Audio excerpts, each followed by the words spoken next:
എല്ലാ പ്രേക്ഷകർക്കും ചാനൽ 13.8-ൻ്റെ ഞാൻ എങ്ങനെ യുക്തിവാദിയായി എന്ന പ്രോഗ്രാമിൻ്റെ മറ്റൊരു എപ്പിസോഡിലേക്ക് സ്വാഗതം. ഇന്ന് നമ്മോടൊപ്പം ഉള്ളത് നാഗേഷ് ഏട്ടനാണ്. നിങ്ങൾക്കെല്ലാവർക്കും പരിചയമുണ്ടാകും, ഫേസ്ബുക്കിലൊക്കെ ചാർവാകം നാഗേഷ്. ഒരു പേരിൽ തന്നെ ഒരു വ്യത്യസ്തത ഉള്ള ഒരാളാണ്. വളരെ ദീർഘകാലമായിട്ട് യുക്തിവാദ പ്രവർത്തനത്തിൽ വളരെ സജീവമായിട്ടുള്ള സാന്നിധ്യം അറിയിച്ചിട്ടുള്ള ഒരാളാണ് നാഗേഷ് ഏട്ടൻ. യുക്തിവാദി സംഘത്തിലായിരുന്നാലും ഇപ്പം നാസ്തിക് നേഷനായിരുന്നാലും കൂടാതെ പരിസ്ഥിതി പ്രശ്നങ്ങളിലായിരുന്നാലും വളരെ സജീവമായിട്ട് എല്ലാ കാര്യങ്ങളിലും ഇടപെട്ടും യുക്തിവാദ പ്രവർത്തനം ഒരു ജീവിതചര്യയായി തന്നെ കൊണ്ടുപോകുന്ന ഒരു വ്യക്തിയാണ് നാഗേഷ് ഏട്ടൻ. നമുക്ക് നാഗേഷ് ഏട്ടൻ്റെ യുക്തിവാദ ജീവിതത്തെ പറ്റിയിട്ട് നമുക്കൊന്ന് ചോദിച്ചറിയാം. നമസ്കാരം നമസ്കാരം നാഗേഷ് ഏട്ടൻ, നമ്മൾ ഈ പ്രോഗ്രാം തുടങ്ങി ഇപ്പം ഏകദേശം 45 എപ്പിസോഡുകളോളം കഴിഞ്ഞു.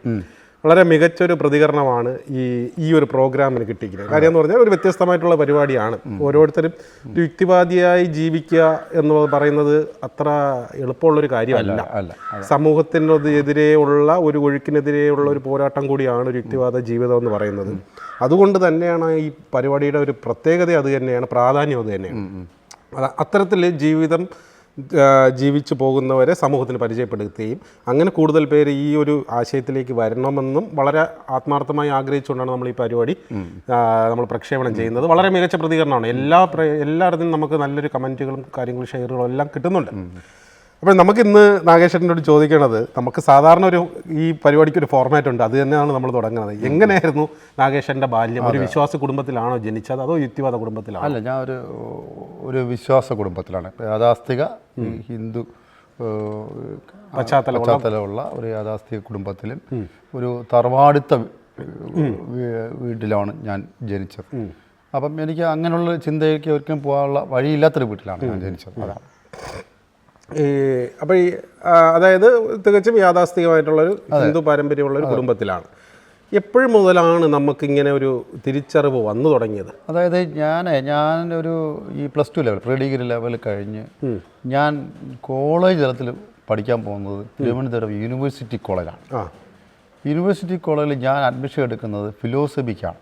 ഓക്കെ. അപ്പോൾ അതിന് മുമ്പൊരു കാര്യം, അതുവരെയുള്ള ഈ സ്കൂൾ ജീവിതമൊക്കെ തികഞ്ഞ വിശ്വാസം. അതായത് ഞാൻ നിരന്തരം രാവിലെ വീട്ടിൽ സ്കൂളിൽ പോവുകയോ പുറത്തു പോവുകയോ ചെയ്യുന്നെങ്കിൽ ചന്ദനക്കുറി ഇട്ടുകൊണ്ട് പോകുന്നത്. ചന്ദനക്കുറി ഇട്ട് അവിടെയും കഴുത്തിലും ഇട്ടാണ് പോകുന്നത്. അപ്പോഴത്തെ പടങ്ങളൊന്നും കാണാനില്ല, പറയാൻ പോലെ. ചെവിയിലിങ്ങനെ പോകുകയോ അതൊന്നെങ്കിൽ അമ്പലത്തിൽ പോയിട്ട് ഈ ഇട്ടിട്ട് മുകളിലോട്ടിരുന്ന് ഇതൊക്കെ വയ്ക്കാറുണ്ട്. അങ്ങനെ വെച്ചാൽ അതൊക്കെ ഓർമ്മയിൽ പറഞ്ഞതാണ്. കുട്ടികൾ സ്കൂളിൽ പോകുമ്പോഴൊക്കെ അങ്ങനെ പറഞ്ഞത്. ഈ ഞാൻ പറഞ്ഞ പ്രീ ഡിഗ്രി ലെവൽ വരെ അങ്ങനെ തന്നെയാണ്. കോളേജിൽ പോയി ഞാൻ ഫിലോസഫി പഠിക്കുന്നു, ഇപ്പോൾ അഡ്മിഷൻ എടുക്കുന്നു. ഫസ്റ്റ് ഇയർ പോകുമ്പോൾ തന്നെ ഫിലോസഫിയിൽ പഠിക്കാനുള്ള വിഷയം വളരെ രസകരമാണ്. ഇന്ത്യൻ ഫിലോസഫി ആദ്യത്തെ ഫസ്റ്റ് ഇയർ പഠിക്കാനുള്ളത് ലോജിക് എന്നൊരു വിഷയമാണ്, തർക്കശാസ്ത്രം. അപ്പം അതൊന്നുണ്ട്. അതിൻ്റെ സബ് എന്ന് പറഞ്ഞത് കമ്പാരിറ്റീവ് റീജിയൻ, മതങ്ങളുടെ താരതമ്യ പഠനം. വേറൊരു സബ് എന്ന് പറയുന്നത് ഈസ്തറ്റിക്സ്, സൗന്ദര്യശാസ്ത്രം.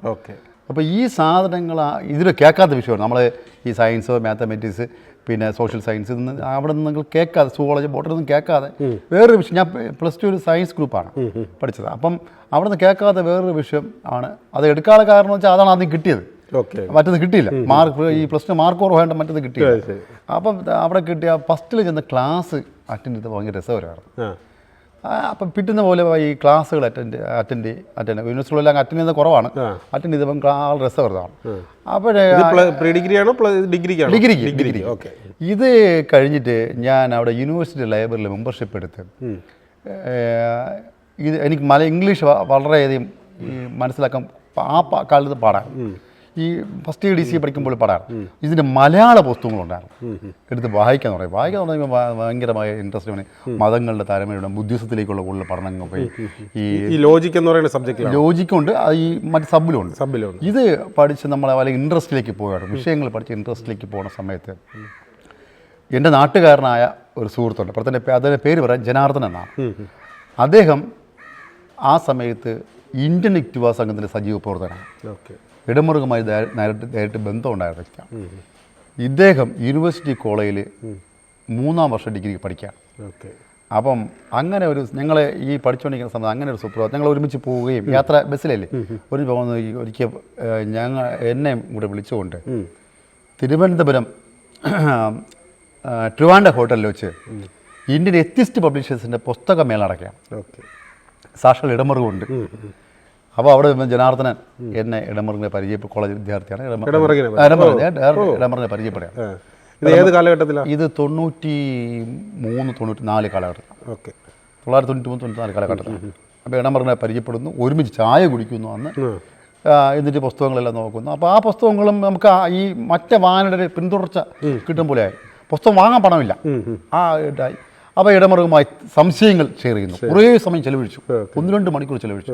സംശയങ്ങൾ ചെലവഴിക്കുന്നു. ഇടമറുകൻ്റെ സഹധർമ്മിണി സോളി ഇടമറുക് കൂടെ ഉണ്ടായിരുന്നു. അപ്പോൾ സംശയങ്ങൾക്കെല്ലാം ഇടമറുകൻ്റെ അഭിപ്രായം പറയുന്നു. ഇടമറുക് അന്ന് നിർദ്ദേശിച്ച സ്ഥാനമാണ് കൂടുതൽ ഇതിനു വേണ്ടി എറ്റുകോവിൻ്റെ സമ്പൂർണ്ണ കൃതികൾ വായിക്കാൻ പറയും. പുസ്തകം കാണിച്ചിരുന്നു. അന്ന് തന്നെ പുസ്തകത്തിന് ഏകദേശം 100 രൂപയ്ക്കകത്ത് വിലയുണ്ട്, വാങ്ങാൻ പണമില്ല. അപ്പം വായിക്കാനുള്ള ദുരിതമുണ്ടായിരുന്നു, മനസ്സിലായില്ല. അങ്ങനെ ജനാർദ്ദൻ്റെ കയ്യിൽ പുസ്തകം ഉണ്ടായിരുന്നു. ജനാർദ്ദൻ്റെ കയ്യിൽ നിന്ന് പുസ്തകം എടുക്കുന്നു. നിമിഷ നേരം, ഇടമറിൻ്റെ ട്രാൻസ്ലേഷനാണ്. നിമിഷ നേരം, വലിയ പുസ്തകമാണ്. ആ നിമിഷ നേരം കൊണ്ട് പുസ്തകം വായിച്ചു തീർക്കുന്നു. ഈ പുസ്തകം എന്നെ ആട്ടിമറിച്ച് നമ്മളെ ചിന്ത നിലവില. പിന്നെ കുറിയൊന്നുമില്ല, കുറിയില്ല. പിന്നെ നമ്മൾ അവിടെ ആ സമയത്ത് തന്നെ തിരുവനന്തപുരം യൂണിവേഴ്സിറ്റി കോളേജിൽ ഈ SFIയുമായി സഹകരിച്ച് പ്രവർത്തിക്കണം. SFI ആയിട്ട് നല്ലോണം സഹകരിച്ച് SFI കമ്മിറ്റികളുണ്ട്. അപ്പോൾ പ്രവർത്തിക്കുന്നു. SFI സമരങ്ങളിൽ പങ്കെടുക്കുന്നു. അങ്ങനെ SFI സമരത്തിൽ പങ്കെടുത്ത് ജയിലിലാവുന്നു. അങ്ങനെ ഞാൻ ജയിലിൽ 10 ദിവസത്തെ കിടന്നിട്ടുണ്ട് ഈ കാലഘട്ടത്തിൽ. അന്ന് ജയിലിൽ കിടന്ന സുഹൃത്തുക്കളെല്ലാം 1-2 സുഹൃത്തുക്കൾ MLA-മാരാണ്. നമ്മളെ 3-4 പേരുണ്ട്. അവർക്ക് MLA-മാരൊക്കെയാണ്. അപ്പം ആ സമയത്ത് ഈ പ്രമുഖ രാഷ്ട്രീയക്കാർ നമ്മളെ കാണാൻ വരുന്നു. EK നായർ, സുശീല ഗോപാൽ, അങ്ങനെയുള്ള ആൾക്കാർ കാണാൻ. അവരുമായി അപ്പം നമ്മൾ കൂടുതൽ ഈ നാസ്തികതയിലേക്ക് കൂടുതൽ പോവുകയാണ്. അങ്ങനെ ഒരു യുക്തിവാദ വായന സജീവമായി. അങ്ങനെ സജീവമായി വന്ന സമയത്ത് യുക്തിവാദ സംഘപ്രവർത്തനം, ഇന്ത്യൻ യുക്തിവാദ സംഘത്തിൻ്റെ പ്രവർത്തനങ്ങൾ സജീവമായി. വെളനാട് ഒരു യൂണിറ്റ് ഉണ്ടാക്കി, ഞങ്ങളുടെ പ്രദേശത്ത് ഒരു യൂണിറ്റ് ഉണ്ടാക്കി. അതിന് മുമ്പ് ഒരു ചോദ്യം ചോദിച്ചോട്ടെ, ഈ കാര്യങ്ങൾ വീട്ടിൽ അവതരിപ്പിച്ചോ? അവർക്കറിയാൻ പറ്റുമോ? അല്ല, വീട്ടിൽ നിന്ന് നമ്മൾ ഈ കോളേജിൽ പഠിക്കുന്ന സമയത്ത് ഈ സ്വാതന്ത്ര്യം കൂടുതൽ കിട്ടുന്നതാണ്. അപ്പം നമ്മൾ സമയത്തിന് വീട്ടിൽ വരില്ല, രാത്രിയൊക്കെ വൈകി വീട്ടിൽ എത്തും, രാവിലെ ഇറങ്ങി. പക്ഷെ എന്നാലും അവർ നോട്ടീസ് ചെയ്തോണ്ടല്ലോ, ഇപ്പം ചന്ദനം ഇടുന്നില്ല, അമ്പലത്തിൽ പോകുന്നില്ല. അങ്ങനെ നോട്ടില്ല. അവർ നമ്മൾ വഴിതെറ്റി പോകണമെന്നതിലാണ് കാണുന്നത്. വീട്ടുകാർ നമ്മൾ വഴിതെറ്റി സമരം ചെയ്തു, ജയിലിലാകുന്നു, അവരെ കയ്യിൽ നിൽക്കുന്നില്ല എന്നൊരു തോന്നൽ അവർക്ക് ഉണ്ടായിക്കാണാം, കൈവിട്ടു പോയി എന്നുള്ള രീതിയിൽ അവർ കാണുന്നുണ്ട്. അങ്ങനെയാണ് നമ്മളെ വീട്ടുകാർ നമ്മളെ വിലയിരുത്തുന്നത്. അപ്പം അത് കഴിഞ്ഞ് യൂണിവേഴ്സിറ്റി കോളേജിൽ തന്നെ നമ്മൾ സജീവമായിട്ട് നിൽക്കുകയാണ്, സംഘടന പ്രവർത്തനം. അവിടെ തന്നെ ഞാൻ 3-ാം വർഷം പഠിക്കുമ്പോൾ യുക്തിവാദ സംഘം പ്രവർത്തനം സജീവമായി നിൽക്കുകയാണ്. ഇന്ത്യൻ യുക്തിവാദ സംഘത്തിൻ്റെ തിരുവനന്തപുരം ജില്ലയുടെ പ്രവർത്തനത്തിൽ ഞാൻ സജീവമായി നിൽക്കുന്നു. അവിടെ ഇടമറുക് ട്രിവാൻഡ്രത്ത് വന്നപ്പം ഞങ്ങൾ യൂണിവേഴ്സിറ്റി കോളേജിൽ തന്നെ ഇടമറുകിൻ്റെ പ്രഭാഷണം ഘടിപ്പിച്ചു. ഓക്കെ. അത് സ്വാതന്ത്ര്യത്തെക്കുറിച്ചാണ്. അവിടെ SFIയുടെ ആധിപത്യമുള്ള കോളേജാണ്, സ്വാതന്ത്ര്യം നിഷേധിക്കുന്ന സ്ഥാപനമാണ്. സ്വാതന്ത്ര്യത്തെക്കുറിച്ച് പറഞ്ഞപ്പോൾ അത് SFIക്കാർ പിടിച്ചില്ല. അവർ പറഞ്ഞ് ഇത്തരം പ്രഭാഷണങ്ങൾ വേണ്ടെന്ന് പറഞ്ഞു. നമ്മളത് ആ രീതിയിൽ അന്നത്തെ ഉൾക്കൊള്ളുന്ന രീതിയിൽ ഉൾക്കൊണ്ടു അങ്ങ് പോയി.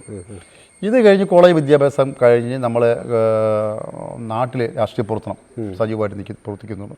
അതോടൊപ്പം നമ്മൾ ട്യൂട്ടർ കോളേജിൽ പ്രവർത്തനം നടക്കുകയാണ്. അപ്പോൾ ട്യൂട്ടർ കോളേജിൽ പ്രവർത്തനം ഞങ്ങൾ കുറച്ച് സുഹൃത്തുക്കൾ ഞങ്ങളുടെ നാട്ടിലുണ്ട്. അവരെല്ലാം യുക്തിവാദ ആശയത്തോട് പ്രാമുഖ്യം പിള്ളേരാണ്. ഇവരാണ് ട്യൂട്ടർ കോളേജിൽ നിൽക്കുന്നത്. അപ്പോൾ അങ്ങനെ ഒരു ആക്ഷേപമുണ്ട്. നിരീശ്വരവാദികൾ നടത്തുന്ന ട്യൂട്ടർ കോളേജിൽ ആക്ഷേപമൊക്കെ ഉണ്ടായിട്ടുണ്ട്. അത് ഞങ്ങളെ ബാധിച്ചു, കുറച്ചൊക്കെ ബാധിക്കുകയും ചെയ്തു, നമ്മളെ കുട്ടികളെ വരാൻ തന്നെ ബാധിക്കുകയും ചെയ്തു. പക്ഷേ ഞങ്ങളൊരു സെൻറ്റർ എന്ന നിലയിൽ സജീവമായി ഈ യുക്തിവാദ പ്രവർത്തനം, അതായത് ആൾക്കാരിൽ യുക്തിവാദ പുസ്തകം പ്രചരിപ്പിക്കൽ, ഈ എത്തിസ്റ്റ് പബ്ലിഷേഴ്സിൻ്റെ പുസ്തകങ്ങൾ മാസം വീട്ടിൽ വരുന്ന പുസ്തകങ്ങൾ നമ്മൾ പ്രചരിപ്പിച്ചു. അങ്ങനെ ഒരു സജീവ യുക്തിവാദ പ്രവർത്തനം, നാട്ടിൽ യുക്തിവാദ പ്രവർത്തനം, മീറ്റിങ്ങുകൾ സംഘടിപ്പിക്കുമായിരുന്നു. അങ്ങനെ നമ്മൾ സജീവമായി നിൽക്കുന്നു. അങ്ങനെ നിൽക്കുകയാണ്. ഇതൊക്കെ എത്രാമത്തെ വയസ്സിലാണ്? ഇതൊക്കെ നമ്മൾ 23 വയസ്സിനകത്താണ്. 23 വയസ്സിനകത്താണ്. ആ സമയത്താണ് ഇന്ത്യൻ എത്തിസ്റ്റ് പബ്ലിഷേഴ്സിൻ്റെ പുസ്തകം പ്രചരണത്തിന് വേണ്ടി എല്ലാ ജില്ലകളിലും പുസ്തകം പ്രചരിപ്പിക്കാൻ പരിപാടി. അപ്പോൾ എല്ലാ ജില്ലകളിലും ഞാൻ ആദ്യം പങ്കെടുത്ത ജില്ല പാലക്കാടാണ്. പാലക്കാട് പുസ്തക പ്രദർശനം പങ്കെടുത്തു. അതൊരു കോട്ടയത്ത് പങ്കെടുത്തു, കണ്ണൂർ പങ്കെടുത്തു. ഇങ്ങനെ പങ്കെടുത്തപ്പം കേരളത്തിൽ അങ്ങോളം ഇങ്ങോളമുള്ള യുക്തിവാദികളുമായ സൗഹൃദം ഉണ്ടായി. അപ്പം അന്ന് അഡ്രസ്സാണ് എഴുതിയിരിക്കണം. അഡ്രസ്സ് എഴുതിയെടുക്കും, പിന്നെ പോസ്റ്റ് കാർഡിൽ കത്തിടും. ഇതിനോടൊപ്പം തന്നെ ഇടമറുകിന് ഈ സംശയങ്ങൾ ചോദിക്കുന്ന കത്തുണ്ട്. 25 പൈസ കാർഡിൽ ഇടമറുകിന് ഏതെങ്കിലും വിഷയം ഉണ്ടെങ്കിൽ കത്തയക്കും. അപ്പോൾ ഇടമറുക് കൃത്യമായ മറുപടി. അത് ഇടമറുകിൻ്റെ ഒരു സാധനമാണ്. ഇടമറുക് കൃത്യം മറുപടി അയക്കും. അല്ലെങ്കിൽ പറയും ഈ ഇടമറിൻ്റെ ചോദ്യങ്ങൾ ഉത്തരങ്ങൾ എന്ന് പറഞ്ഞൊരു പുസ്തകം IAP ഇറക്കിയിട്ടുണ്ട് 3 വോളിയങ്ങളാണ്. ഈ പുസ്തകത്തിൽ ഇത്രാം പേജിലുണ്ട് വായിക്കാം. അപ്പം ഈ പുസ്തകം നമ്മൾ പുസ്തകമായി ഇതിൽ പോകുമ്പം ഈ പുസ്തകമേളയിൽ പോകുമ്പോൾ IAP നമുക്ക് ശമ്പളം തരും. ശമ്പളം തരുമല്ലോ, ഒരു ദിവസം ശമ്പളം തരും. അപ്പോൾ ഇതൊക്കെ നമ്മൾ പുസ്തകം 50% കമ്മീഷനിൽ വാങ്ങാം. അങ്ങനെയൊക്കെ ഓർഡറാണ്. അന്ന് സണ്ണിടമർക്കാണ് എൻ്റെ നടത്തിപ്പുകാരൻ. അപ്പോൾ അങ്ങനെ നമ്മൾ പുസ്തകങ്ങൾ കുറേ ശേഖരിച്ചു ഈ വിഷയത്തിൽ. ഈ വായന സജീവമാക്കി, തറവാക്കി, യുക്തിവാദം എന്താണെന്ന് മനസ്സിലാക്കി. അപ്പം തറവാക്കിക്ക് ആ കാലഘട്ടത്തിലാണ് ഈ ചോദ്യങ്ങൾ ഉത്തരങ്ങളുടെ പുസ്തകം വായിക്കുകയും കൂടുതൽ നമുക്ക് ചോദ്യങ്ങൾ ആര് ചോദിച്ചാലും നമുക്ക് പറയാനുള്ള ഒരു ധൈര്യം ഉണ്ടായി. പലപ്പോഴും യുക്തിവാദ സംബന്ധമായ കാര്യങ്ങൾ പറയാൻ ധൈര്യം ഉണ്ടായി. അങ്ങനെ നിൽക്കുന്ന സമയത്താണ് ഈ IAPയുടെ ഈ പുസ്തകമേളകളിലെല്ലാം പങ്കെടുത്തപ്പം തിരുവനന്തപുരത്ത് ഒരു IAPയുടെ സ്ഥിരം ബ്രാഞ്ച് തുടങ്ങാൻ തീരുമാനിക്കുന്നു. അങ്ങനെ തിരുവനന്തപുരം സെക്രട്ടേറിയറ്റിൻ്റെ ഫ്രണ്ടിൽ തന്നെ IAPയുടെ സ്ഥിരം ബ്രാഞ്ച് ഉണ്ടാകുന്നു. അവിടുത്തെ ബ്രാഞ്ച് മാനേജറായിട്ട് ഞാൻ നിൽക്കുക. അതുമാണ് എൻ്റെ രണ്ടാമത്തെ ഘട്ടത്തിലെ എൻ്റെ ഒരു ചിന്തയ്ക്ക് മാറ്റം വരുന്നത്. അവിടെ ഞാൻ വരുന്ന സമയത്ത് പ്രമുഖ സാഹിത്യകാരന്മാർ, മറ്റ് പല വിദഗ്ധരോടെ വരുന്നുണ്ട്. ഇവരുമായ സൗഹൃദം പങ്കെടുക്കാൻ. അതായത് ഉദാഹരണം സക്രിയ അവിടെ വന്നിട്ടുണ്ട്, രാഷ്ട്രീയക്കാരനായ ചെറിയാമ്പിൽ വരാറുണ്ട്, അയ്യനത്ത് അയ്യനത്ത് സാഹിത്യകാരൻ ഇടമറിൻ്റെ സുഹൃത്താണ്, മറ്റേ ചെമ്മനം ചാക്കോ, അങ്ങനെ സാഹിത്യകാരന്മാർ, കുരുപ്പിഴ ശ്രീമാർ സന്ദർശനമായിരുന്നു. ഇങ്ങനെ പല രാഷ്ട്രീയക്കാരും ഒക്കെ ആ ബുക്ക് സ്റ്റാളിൽ വരികയും പുസ്തകം വാങ്ങുകയും അവരുമായിട്ടുള്ള സൗഹൃദം വരികയും നഗര കേന്ദ്രീകൃതമായ ഒരു സൗഹൃദം എനിക്കുണ്ടായി. അങ്ങനെ നഗരത്തിൽ യുക്തിവാദ പ്രവർത്തനം സജീവമാക്കാൻ എനിക്ക് കഴിയും. ഇടമർഗൻ ഡൽഹിയിൽ നിന്ന് വരുമ്പോൾ സ്ഥിരമായി തിരുവനന്തപുരം പ്രസ് ക്ലബ്ബിലെ പരിപാടി സംഘടിപ്പിക്കും നമ്മൾ. അത് സ്ഥിരമായിരുന്നു. അതോടൊപ്പം തന്നെ ഇടമർഗന് പല മേഖല പല ഗ്രാമപ്രദേശങ്ങളും കൂടി പ്രസംഗിപ്പിക്കാൻ കഴിഞ്ഞിട്ടുണ്ട്. ഇടമർഗൻ 2000 ഇടമർഗന് സാഹിത്യ അക്കാദമിയുടെ ആത്മകഥയ്ക്കുള്ള അവാർഡ് കിട്ടുന്നു. ആ അവാർഡ് കിട്ടിയപ്പം ഞങ്ങളുടെ നാട്ടിൽ ഇടമർഗന് സ്വീകരണം വെക്കും. ഒമ്പിച്ച സ്വീകരണം. അതായത് ഇടമറുക് അപ്പം ഒരു വെള്ളനാട് ഞങ്ങൾ സ്വീകരണം ഒരുക്കുക. അത് ഭയങ്കര. അപ്പോൾ ഇടമറുകിന് അന്ന് ഈ പോലീസ് പ്രൊട്ടക്ഷൻ ആവശ്യമായിരുന്നു. അപ്പം ഞങ്ങളത് സ്റ്റേഷനിൽ അറിയിക്കുകയും ഒരു കൂട്ടം പോലീസ് വന്ന് ഗ്രാമങ്ങളിൽ നിൽക്കുകയും ഇത് ആരടാ വരുന്നത് പറഞ്ഞു നോക്കും. ഇടമറുക് താനേ യുക്തിവാദ പ്രസംഗങ്ങൾ നാട്ടിൽ നടത്തി. മനസ്സിലായില്ല, ഇതുവരെ ഗ്രാമത്തിലില്ലാത്ത പ്രസംഗങ്ങൾ ഇടമറുക് നടത്തിയത്. അത് വലിയൊരു സ്റ്റേജായിരുന്നു. നമുക്ക് എങ്ങനെ സാധിച്ചു വെച്ചാൽ മുമ്പേ ജനതാദളിൻ്റെ ഒരു പരിപാടി ഇവിടെ ഉണ്ടായിരുന്നു. ജനതാദളിൻ്റെ നേതാവ് നീലലോഹിതദാസ് അടിസ്ഥാനപരമായ ഒരു യുക്തിവാദിയാണ്. അപ്പോൾ അദ്ദേഹത്തിൻ്റെ ഈ പരിപാടി പറഞ്ഞപ്പോൾ ആ സ്റ്റേജ് സൗജന്യമായി നമുക്ക് തരാൻ അനുവദിച്ചു. നമ്മൾ പണമില്ല. അങ്ങനെ വലിയൊരു സ്റ്റേജിൽ ഞങ്ങൾ ഈ വലിയ പരിപാടി സംഘടിപ്പിച്ച ഒരു വിജയം നമുക്കുണ്ടായിരുന്നു. ഇതൊന്ന്. രണ്ട്, അത് കഴിഞ്ഞാണ് 2000 ലോക യുക്തിവാദ സമ്മേളനം ട്രിവാൻഡ്രം സഹിക്കുകയാണ്. ലോക യുക്തിവാദ സമ്മേളനം. അത് ആയിരക്കണക്കിന് ആൾക്കാർ പങ്കെടുത്ത സമ്മേളനമാണ്. അതായത് പ്രമുഖ ആൾക്കാരാണ് അതിൽ പങ്കെടുക്കുന്നത്. ഈ ട്രിവാൻഡ്രം VIT ഹാളിലാണ് പങ്കെടുക്കുന്നത്. അവിടെ അമേരിക്കയിൽ നിന്ന് പോൾ കുട്സ്, പിന്നെ ഈ മറ്റ് രാജ്യങ്ങളിൽ നിന്നുള്ള ആൾക്കാരുണ്ടായിരുന്നു, ഇന്ത്യയിലെ പല പ്രദേശത്തു നിന്നുള്ള ആൾക്കാരുണ്ടായിരുന്നു. അപ്പോൾ ഇതിന് മെയിൻ സംഘാടകർ നമ്മളാണ്. അന്ന് ഇന്ത്യൻ യുക്തിവാദ ജില്ലാ സെക്രട്ടറി ഞാനാണ്. അന്ന് ആ സമ്മേളനം വൻ വിജയമാക്കാൻ നമുക്ക് കഴിഞ്ഞിട്ടുണ്ട്. അപ്പോൾ അങ്ങനെ തിരുവനന്തപുരത്തെ യുക്തിവാദ പ്രവർത്തനത്തിന് എക്കാലത്തും സജീവമായിട്ട് നിന്ന ഒരു കാലഘട്ടമായിരുന്നു ഈ 2006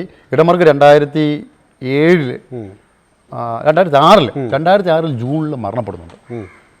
ജനമർഗ് അവസാനമായി ട്രിവാൻഡ്രത്ത് വന്ന് കേരളത്തിൽ വന്ന് പ്രസംഗിച്ചത് ഈ ജനുവരി മാസം തിരുവനന്തപുരം പ്രസ് ക്ലബ്ബിൽ നടത്തിയൊരു പ്രഭാഷണം. അത് ഞാൻ നേതൃത്വം സംഘടിപ്പിച്ചാണ്. അതായത് അന്ന് എനിക്കിപ്പോഴും ഓർമ്മയുണ്ട് ആ വിഷയത്തിൻ്റെ ആ സമ്മേളന വിഷയം, ആ പ്രഭാഷണ വിഷയം സമുദായ സംഘടനകളും വോട്ട് ബാങ്ക് രാഷ്ട്രീയവും. ഭയങ്കര പ്രധാനപ്പെട്ട വിഷയമാണ് അദ്ദേഹം സംസാരം. അത് പിന്നെ ഇടമ വന്നിട്ടില്ല, കേരളത്തിൽ വന്നില്ല. പിന്നെ ജൂണിൽ മരണപ്പെട്ടു പോവുകയാണ്. ഇത് അതുപോലെ തന്നെ സണ്ണിൽ ഇടമറുകും കേരളത്തിൽ വരുമ്പോൾ നമ്മൾ എല്ലാ പ്രദേശത്തും കൊണ്ടുപോയി പ്രസംഗിപ്പിക്കാറുണ്ട്. ഇടമറുകിൻ്റെ കൂടെ സഞ്ചരിച്ചതിൻ്റെ ഒരു വല്ലാത്തൊരു ബോധം എനിക്കുണ്ട്. അതായത് ഇടമറുകിൻ്റെ കൂടെ സഞ്ചരിച്ച സമയത്ത് ഇടമറുക് ഓട്ടയിലാണ് പോകുന്നത്. അപ്പോൾ ഇടമറുകിൻ്റെ സഹകർമ്മി സോളി ഇടമറുക് കൂടെ കാണും, ഞാനും കൂടെ കാണും. ഒരു സഹായം പോലെ നിൽക്കുകയാണ്. മനസ്സിലായി അങ്ങനെ പോകും. അപ്പം എനിക്ക് അത്ഭുതപ്പെടുത്തിയ ഒന്നുണ്ട് വ്യക്തിത്വമുണ്ട്. അത് അടൂർ ഗോപാലകൃഷ്ണൻ്റെ വീട്ടിൽ പോയാണ്. അടൂർ ഗോപാലകൃഷ്ണൻ പ്രമുഖ സിനിമാ പ്രവർത്തകനും സംവിധായകനാണല്ലോ. അദ്ദേഹം യുക്തിവാദിയൊന്നുമല്ല, പക്ഷേ ഇടമറിനെ കണ്ട് കെട്ടിപ്പിടിക്കുകയാണ്. മനസ്സിലായി, അതായത് ഇടമറിൻ്റെ വ്യക്തിത്വത്തെ നമ്മൾ മനസ്സിലാക്കാം. അത് കഴിഞ്ഞിട്ട് വേണുപള്ളി RS കുറുപ്പ്, ഈ വേണുനാഗവള്ളിയുടെ അച്ഛനാണ്, അദ്ദേഹത്തിൻ്റെ വീട്ടിൽ പോയത് എനിക്കിട്ട് ഓർമ്മ വരുന്നുണ്ട്. ഇങ്ങനെ ഇടമറിൻ്റെ കൂടെ കുറേ സഞ്ചരിച്ചിട്ടുണ്ട്, പല പല മേഖലയിലും ഇടമറുകൻ സഞ്ചരിച്ചിട്ടുണ്ട്. അവിടെയൊക്കെ നമുക്ക് മനസ്സിലാക്കാൻ ഇടമറുകൻ എന്ന വ്യക്തിയെ നമുക്ക് മനസ്സിലാക്കുന്ന ഈ യുക്തിവാദം എന്ന് പറയുന്നത് കേവലം ഒരു നാസ്തികത മാത്രമല്ല, അത് മാനവികതയും സ്വതന്ത്ര ചിന്തയുമാണെന്നുള്ള ബോധം ഇടമറുകിൽ നിന്ന് പഠിച്ചിട്ടുണ്ട്. ഇപ്പോൾ ഇടമറുകൻ്റെ ഇതിൽ നിന്നാണ് ഇടമറുകൻ്റെ യുക്തിവാദ രാഷ്ട്രം എന്ന പുസ്തകം പിന്നെ വായന. ഈ വായനയിൽ നിന്നാണ് നമ്മൾ യുക്തിവാദത്തിൻ്റെ തലങ്ങൾ മനസ്സിലാക്കുന്നത്. അതായത് നേരത്തെ പറഞ്ഞ പോലെ ഈ ദൈവത്തെ നിഷേധിക്കുക, മതത്തെ വിമർശിക്കുക മാത്രമല്ല യുക്തിവാദം, അതൊരു ജീവിത രീതിയാണ്, അതൊരു സാമൂഹിക പ്രവർത്തനമാണ്. അതിൽ ഇടമറുകൻ EMSമാരുള്ള സംവാദം ആ പുസ്തകത്തിൽ വിശദമായിട്ടുണ്ട്. മാർക്സിസം എന്ന് പറയുന്നത് ഒരു യുക്തിവാദ വിരുദ്ധ പ്രസ്ഥാനമാണ്, സ്വാതന്ത്ര്യത്തിന് നൽകുന്ന പ്രസ്ഥാനമല്ല. അപ്പോൾ മാർക്സിസത്തെക്കുറിച്ച് ഇടമറുകൻ പറഞ്ഞതും ഇടമറുകൻ്റെ വിമർശനത്തെ EMS വിമർശിച്ചതുമായ വളരെ ഗണ്യമായ സാധനം നമുക്കൊരു ബോധമുണ്ടായി. നമ്മൾ അതുവരെ പ്രവർത്തിച്ച ഒരു പൊളിറ്റിക്കൽ മൂവ്മെൻറ്റ് എന്ന് പറയുന്നത് മാർക്സിസ്റ്റ് പ്രത്യയശാസ്ത്രത്തിനാണ്. അപ്പോൾ ഈ പ്രത്യയശാസ്ത്രത്തിൽ നിന്നുള്ള മോചനവും സ്വാതന്ത്ര്യത്തിൽ നിന്നുള്ള സ്വാതന്ത്ര്യം ആണെന്ന് ഇടമറുകൻ പഠിപ്പിച്ച അവിടെ ഉണ്ട്. അപ്പോൾ ഈ കൂടുതലും ഈ കൂട്ടുകാർ നേരത്തെ SFIയിൽ പ്രവർത്തിച്ചു എന്ന് പറഞ്ഞു. അപ്പോൾ ആ ഒരു പശ്ചാത്തലമുള്ള കൂട്ടുകാരല്ലേ ഉണ്ടായിരുന്നത്. ഇങ്ങനെ ഉള്ളപ്പോൾ ഇതിൽ നിന്നും കൂടി ഒരു മോചനം വന്നപ്പോൾ അവരുടെ ഒരു അല്ല, നമ്മളങ്ങനെ ഈ പ്രത്യയശാസ്ത്രത്തിൽ നിന്ന് നമ്മളെ ഉള്ളുകൊണ്ട് മോഹിച്ചെങ്കിലും എവരുടെ ഈ പ്രവർത്തനം ഇപ്പം കേരളത്തിലേക്ക് പ്രവർത്തിക്കുന്ന കമ്മ്യൂണിസ്റ്റ് പാർട്ടികൾ അങ്ങനെ പ്രത്യയശാസ്ത്ര കടുംപിടുത്തക്കാരല്ല. അവർ ജനാധിപത്യത്തിൻ്റെ കാര്യങ്ങളിലേക്ക് പ്രവർത്തിക്കുന്നവരാണ്. നമുക്ക് പ്രവർത്തിക്കാൻ പറ്റും. അവരുടെ സുഹൃത്തുക്കളോട് സഹകരിച്ച് പ്രവർത്തിക്കാൻ പറ്റും, ഒരു കുഴപ്പമില്ല. പ്രത്യയശാസ്ത്രം ഒരു മതം പോലെ എടുക്കുന്നവരല്ല അവരാരും. ഇപ്പോൾ ഇന്നും പ്രവർത്തിക്കുന്ന പ്രത്യയശാസ്ത്രം മതം പോലെ എടുക്കുന്നതല്ല. പ്രത്യയശാസ്ത്രം മാറ്റി നിർത്തി അവർ രാഷ്ട്രീയ പാർട്ടിയുടെ പ്രവർത്തിക്കുന്നത് മാത്രമേ ഉള്ളൂ, കാണാൻ പറ്റും. അവിടെ ആ സുഹൃത്തുക്കൾ ആരും നമുക്ക് പണങ്ങിയിട്ടില്ല. ആ സുഹൃത്തുക്കൾ കൂടുതൽ ഇങ്ങോട്ട് അടുക്കണം ചെയ്ത് യുക്തിവാദത്തിലേക്ക് കൂടുതൽ അടുക്കുകയാണ് പല സുഹൃത്തുക്കൾ നമുക്ക് മനസ്സിലാക്കാൻ. അതെ, ഈ യുക്തിവാദ പ്രവർത്തനം കൊണ്ട് നമുക്ക് ഏതെങ്കിലും സുഹൃത്തുക്കളെയോ അല്ലെങ്കിൽ ബന്ധുക്കളെയോ നമുക്ക് വേദനിപ്പിക്കേണ്ടി അല്ലെങ്കിൽ അവരിൽ നിന്നൊരു തിക്താനുഭവം ഉണ്ടായിട്ടുണ്ട്? അതായത് എനിക്ക് കൂടുതൽ ചോദിക്കുക വ്യക്തിപരമായിട്ട് ഇപ്പോൾ കുടുംബത്തിൽ നിന്ന് അങ്ങനെ എന്തെങ്കിലും അതെ, അത് പല ഞാൻ ഈ രംഗത്ത് കൂടുതൽ പ്രവർത്തിക്കൊണ്ട് എനിക്ക് പലപ്പോഴും പല സുഹൃത്തുക്കളും അനുഭവപ്പെടുന്നുണ്ട്. പക്ഷേ എനിക്ക് അനുഭവപ്പെട്ടില്ല. കാരണം ഞാൻ നമ്മൾ ഉയർന്ന് പ്രവർത്തിക്കാണല്ലോ. ഇപ്പോൾ എൻ്റെ വീട്ടിൽ ഇടമറുകൻ വന്നിട്ടുണ്ട്. അപ്പോൾ ഇടമറുകൻ എന്ന് പറയുന്നത് ഒരു പ്രതിഭയാണെന്നുള്ള സ്ഥലം. സല്ലു ഇടമറുകൻ എൻ്റെ വീട്ടിൽ വന്നിട്ടുണ്ട്. അപ്പോൾ എൻ്റെ കൂടെയുള്ള മറ്റ് സുഹൃത്തുക്കൾ വരുമ്പം എൻ്റെ വീട്ടുകാർ ഇവൻ ഇതാണ്, മനസ്സിലായില്ലേ, ബന്ധുക്കളാണ്, ഞാൻ യുക്തിവാദിയാണ്, അവരൊക്കെ ഇത്ര വലിയ അപ്പോൾ ഇവരൊക്കെ സന്തോഷപ്രദമായി ജീവിക്കുന്നുണ്ട്, അവരുടെ ജീവിത നിലവാരം ഉയർന്നതാണ്, മനസ്സിലായില്ലേ. അവരൊക്കെ ആ രീതിയിൽ ജീവിക്കുന്നതുകൊണ്ട് അവരിൽ കുഴപ്പക്കാരല്ലെന്നൊരു അവരൊന്നും സാമൂഹിക വിരുദ്ധരല്ലോ, അവരുന്ന സാമൂഹിക വിരുദ്ധ പ്രവർത്തനം ഏർപ്പെടുന്നില്ല, കുഴപ്പക്കാരല്ലെന്ന ബോധ്യമുണ്ട്. അപ്പോൾ അത് അങ്ങനെ ഒരു സ്വീകാര്യത എൻ്റെ വീട്ടിലും എൻ്റെ നാട്ടുകാർക്കും ഉണ്ടാകുന്നൊരു യാഥാർത്ഥ്യമാണ്. ഇനി നമുക്ക് പ്രധാനപ്പെട്ടതായിട്ട് പോവേണ്ടത് വിവാഹമാണ്. വിവാഹത്തെക്കുറിച്ച് പറയുകയാണെങ്കിൽ ഞാനൊക്കെ യുക്തിവാദ പ്രവർത്തനത്തോടൊപ്പം തന്നെ മിശ്രവിവാഹ സംഘത്തിൻ്റെ പ്രവർത്തനം കൂടിയാണ്. അപ്പം കേരള മിശ്രവിവാഹ സംഘം, സഹോദരൻ അയ്യപ്പൻ രൂപീകരിച്ച മിശ്രവിവാഹ സംഘത്തിൻ്റെ ഇപ്പോൾ അതിൻ്റെ സംസ്ഥാന ട്രഷറായി പ്രവർത്തിക്കുന്ന ആളാണ്. അപ്പോൾ ഈ മിശ്രവിവാഹ സംഘത്തിൻ്റെ പ്രവർത്തനത്തിൽ ഒരു കാലഘട്ടത്തിൽ സോളി ഇടമറുകൻ സംസ്ഥാന പ്രസിഡൻ്റായിരുന്നു. സോളി ഇടമറുകൻ പ്രസിഡൻ്റായ സമയത്ത് ഞാൻ ട്രിവാൻഡ്രം ജില്ലയുടെ സെക്രട്ടറിയാണ്, മിശ്രവിവാഹ സംഘം സെക്രട്ടറിയായി പ്രവർത്തിക്കുകയാണ്. പിന്നെ പ്രസിഡൻ്റായിട്ട് കല്ലൂർ പ്രസിഡൻ്റായ പഴയകാല യുക്തിവാദ പ്രവർത്തനമാണ്.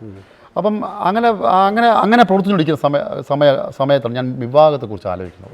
എനിക്കൊരു 28ാമത്തെ വയസ്സ് മുതൽ ഞാൻ വിവാഹത്തെക്കുറിച്ച് ഗൗരവമായി ആലോചിക്കുകയാണ്. എനിക്ക് ജോലി സ്ഥിര വരുമാനം ഉണ്ടായിട്ടില്ല. അപ്പോൾ ഞാൻ എൻ്റെ നാട്ടിൽ ഒരു ബുക്ക് സ്റ്റാൾ നടത്തിയാണ്. അതായത് IAP നിന്ന് ഞാൻ മാറി സ്വന്തമായി ഒരു ബുക്ക് സ്റ്റാൾ നാട്ടിൽ നടത്തിയാണ്. പല ഈ സ്കൂൾ സ്റ്റേഷനറി, മറ്റ് ബുക്കുകൾ, ഡിക്ഷണറികളൊക്കെ വിൽക്കുന്ന ബുക്ക് സ്റ്റാളാണ്. വരുമാനമുണ്ട്. വിവാഹത്തെക്കുറിച്ച് ആലോചിക്കുകയാണ്. അപ്പോൾ എനിക്കങ്ങനെ പ്രണയിച്ചുള്ള വിവാഹത്തിന് ഇല്ല, അപ്പം ആലോചിച്ചിന് വിവാഹം നടത്തണം. പ്രണയിച്ച് വിവാഹം കഴിക്കുന്ന പ്ലാൻ അപ്പോഴില്ലായിരുന്നു. അപ്പം ആലോചിച്ച് പോകുന്നത്. അപ്പം ആദ്യം ചെയ്തത് ഞാൻ 2 പത്രങ്ങളിൽ പരസ്യം കൊടുത്തു. ഒന്ന് മാതൃഭൂമി പത്രങ്ങളിലും, ട്രിവാൻഡ്രത്ത് ഏറ്റവും കൂടുതൽ സൃഷ്ടിച്ച മാതൃഭൂമിയാണ്, മാതൃഭൂമി ഹിന്ദുവിൽ കൊടുത്തു.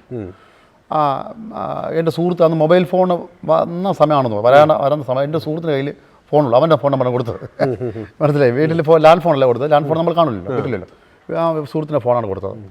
അപ്പം അതിൽ കൊടുത്തതിന് ഇതാണ് ജാതിമതരഹിതമായി ആർഭാടമില്ലാതെ സ്ത്രീധനരഹിതമായി വിവാഹം കഴിക്കാൻ താല്പര്യം, ബന്ധപ്പെടുക എന്നുള്ള ഫോൺ നമ്പർ കൊടുത്തതാണ്. അപ്പോൾ ഒത്തിരി കത്തും അഡ്രസ്സ് അവരെ വരുമല്ല, കത്ത് ഒരു 100-200ഓളം കത്ത് വന്നു. ഞങ്ങൾ ട്യൂട്ടർ കോളേജിൽ ഇരുന്നാണ് അതിനെ ഇത് നോക്കണത്. ഒരു ദിവസം ഞങ്ങൾ ഒരു 4-5 വീട് സന്ദർശിച്ചു, സുഹൃത്തുക്കളാണ്. അപ്പോൾ അവരെല്ലാം അടിസ്ഥാനം ഈ ആദർശമല്ല, സമ്പത്തിൻ്റെ സ്ത്രീധനം വേണ്ട എന്നുള്ളതുകൊണ്ട്. അപ്പോൾ അതിൽ പല വിഭാഗത്തിൽപ്പെട്ട ഈ ഉണ്ട്, മുസ്ലിം സമൂഹത്തിനുണ്ട്, പല പല സമുദായത്തിൽപ്പെട്ട ആൾക്കാർ. അപ്പോൾ എനിക്കതിൽ നിന്ന് പ്രശ്നമില്ല. അപ്പോൾ ഇവർ മുന്നോട്ട് വെച്ചത് ഈ ആദർശം ഒരു ഘടകമല്ല. ആദർശത്തിൽ വന്ന ഒന്ന് രണ്ട് കാര്യങ്ങളുള്ളൂ, അത് നമുക്ക് ഈ സംഭാഷണത്തിൽ യോജിക്കാൻ കഴിഞ്ഞില്ല, അതാണ്. അപ്പം ആ പത്രത്തിൽ വന്ന കുറേ കാര്യങ്ങൾ പരാജയപ്പെട്ടു, അത്ര വിജയിച്ചില്ല. അപ്പം സുഹൃത്തുക്കളൊന്നുകൊണ്ട് നിർദ്ദേശം വന്നു, അങ്ങനെ കുറേ നിർദ്ദേശം അതും കുറേ നോക്കി, അത് കുറേ നോക്കിയായിരുന്നു ഇതിൽ വേണ്ടി ചർച്ചകളിൽ ഏർപ്പെട്ടായിരുന്നു. അങ്ങനെ എൻ്റെ ഏറ്റവും അടുത്ത സുഹൃത്ത് പൂവച്ചൽ ഷാജ, നാടക പ്രവർത്തനാണ്. പൂവച്ചൽ ഷാജഹാൻ്റെ സുഹൃത്താണ് ഞാനിപ്പോൾ എൻ്റെ പങ്കാളിയായ സംഗീതയുടെ അച്ഛൻ. അദ്ദേഹം കലാകാരനാണ്, അമച്ചൽ സദാനന്ദ് പറയും, പേര് കേട്ട ആളാണ്. അപ്പോൾ അദ്ദേഹത്തിൻ്റെ മകളെ കാണാൻ വേണ്ടി ഈ ഷാജഹാൻ, ഞാൻ ഇട്ടുന്ന ഡ്രസ്സിൽ തന്നെ, വലിയ ഇതൊന്നുമില്ല, താടി ഇങ്ങനെ കിടക്കുകയായിരുന്നു, താടി നല്ല താടിയായിരുന്നു, ഇട്ടുന്ന ഡ്രസ്സിൽ തന്നെ വണ്ടി കയറാന്ന് പറഞ്ഞ് കയറിയിട്ട് അവർ വീട്ടിൽ കൊണ്ടുപോയി ഇങ്ങനെ പറഞ്ഞു. അപ്പോൾ നമുക്കൊന്നും ഈ കാണാൻ പോകുന്ന ഒരുങ്ങണ സ്വഭാവം നമ്മൾ നിഷേധികളാണല്ലോ, അങ്ങനെ സ്വഭാവം നമുക്കുണ്ട്. അവിടെ പോയി കണ്ടു സംസാരിച്ചു എടുത്തു. അന്നപ്പം സംഗീതയുടെ ജ്യേഷ്ഠൻ എൻ്റെ കൂടെ പഠിച്ചതാണ് യൂണിവേഴ്സിറ്റി കോളേജിൽ. അങ്ങനെ സൗഹൃദം വീണ്ടും പുതുക്കി. അവർ യുക്തിവാദ പശ്ചാത്തലം ഉണ്ടോ? അവരുടെ ഒരു പശ്ചാത്തലം എന്ന് വെച്ചാൽ അവർക്കൊരു കമ്മ്യൂണിസ്റ്റ് ബാക്ക്ഗ്രൗണ്ടാണ്. അവളെ അച്ഛൻ വിപ്ലവ ഗാനങ്ങളൊക്കെ സംഗീതം ചെയ്ത ആളാണ്. അതോടൊപ്പം തന്നെ കേരള യുക്തിവാദ സംഘത്തിൻ്റെ ചെറിയ പ്രവർത്തനങ്ങൾ അവർക്കുണ്ട്. അതാണ് നമുക്കൊരു ഗുണം ചെയ്തത്.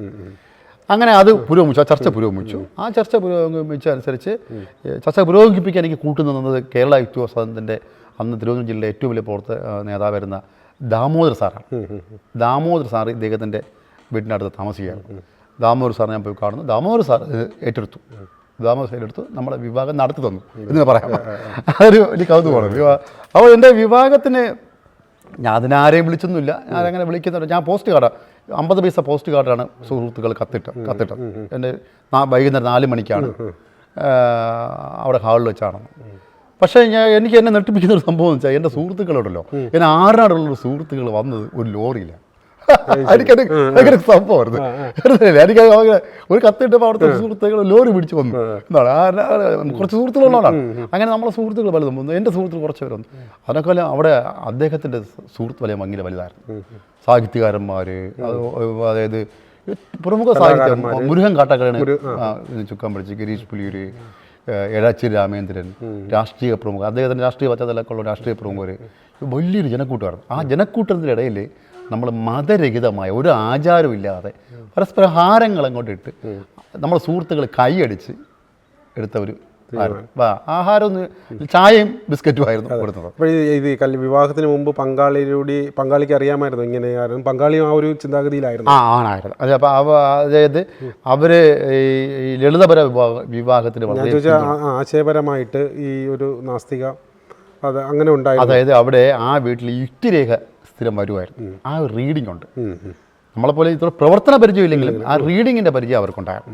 അപ്പോൾ അത് എനിക്ക് ഗുണം ചെയ്തു. നമുക്ക് നമ്മുടെ ഈ മുന്നോട്ടുള്ള പോക്കിന് ഗുണം ചെയ്തു. അപ്പോൾ കല്യാണക്കാരൻ വീട്ടിൽ പറഞ്ഞപ്പം വീട്ടുകാർ ഇപ്പം നമ്മൾ യഥാർത്ഥത്തിൽ സ്വജാതിയല്ല, അതൊരു ഭയങ്കര സംഭവം ഉണ്ടല്ലോ ഒരു യാഥാസ്ഥിക കുടുംബത്തിന്. പക്ഷെ ഞാനെന്ന് പറഞ്ഞത് വീട്ടിൽ ഇവർ പറഞ്ഞ പോലെ നിൽക്കുന്ന വ്യക്തിയല്ലല്ലോ, മനസ്സിലായില്ലേ? ഞാൻ അറിയാതെ ഒരിക്കൽ എൻ്റെ ഈ കല്യാണം ഇവർ ആലോചിച്ചു.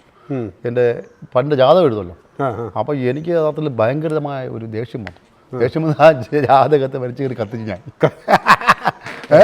അതോടെ അവർ മതിയാക്കി, ഈ പദ്ധതി അവർ മതിയാക്കി. അപ്പോൾ ഏതെങ്കിലും എങ്ങനെയെങ്കിലും ആരെങ്കിലും വിളിച്ചുകൊണ്ട് വന്നാൽ മതി എന്നുള്ള ഒരു ധാരണ ആയി.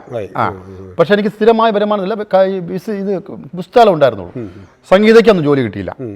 സംഗീതയ്ക്കും ജോലി കിട്ടിയില്ല. ഞങ്ങൾക്ക് 2 ജോലിയില്ല. ഞങ്ങൾ പുസ്തകം മാത്രം വരുമാനത്തിൽ കഴിയുകയാണ്. അപ്പം 2004 മെയ്യിൽ ഞങ്ങൾ വിവാഹിതയാണ്. 2000.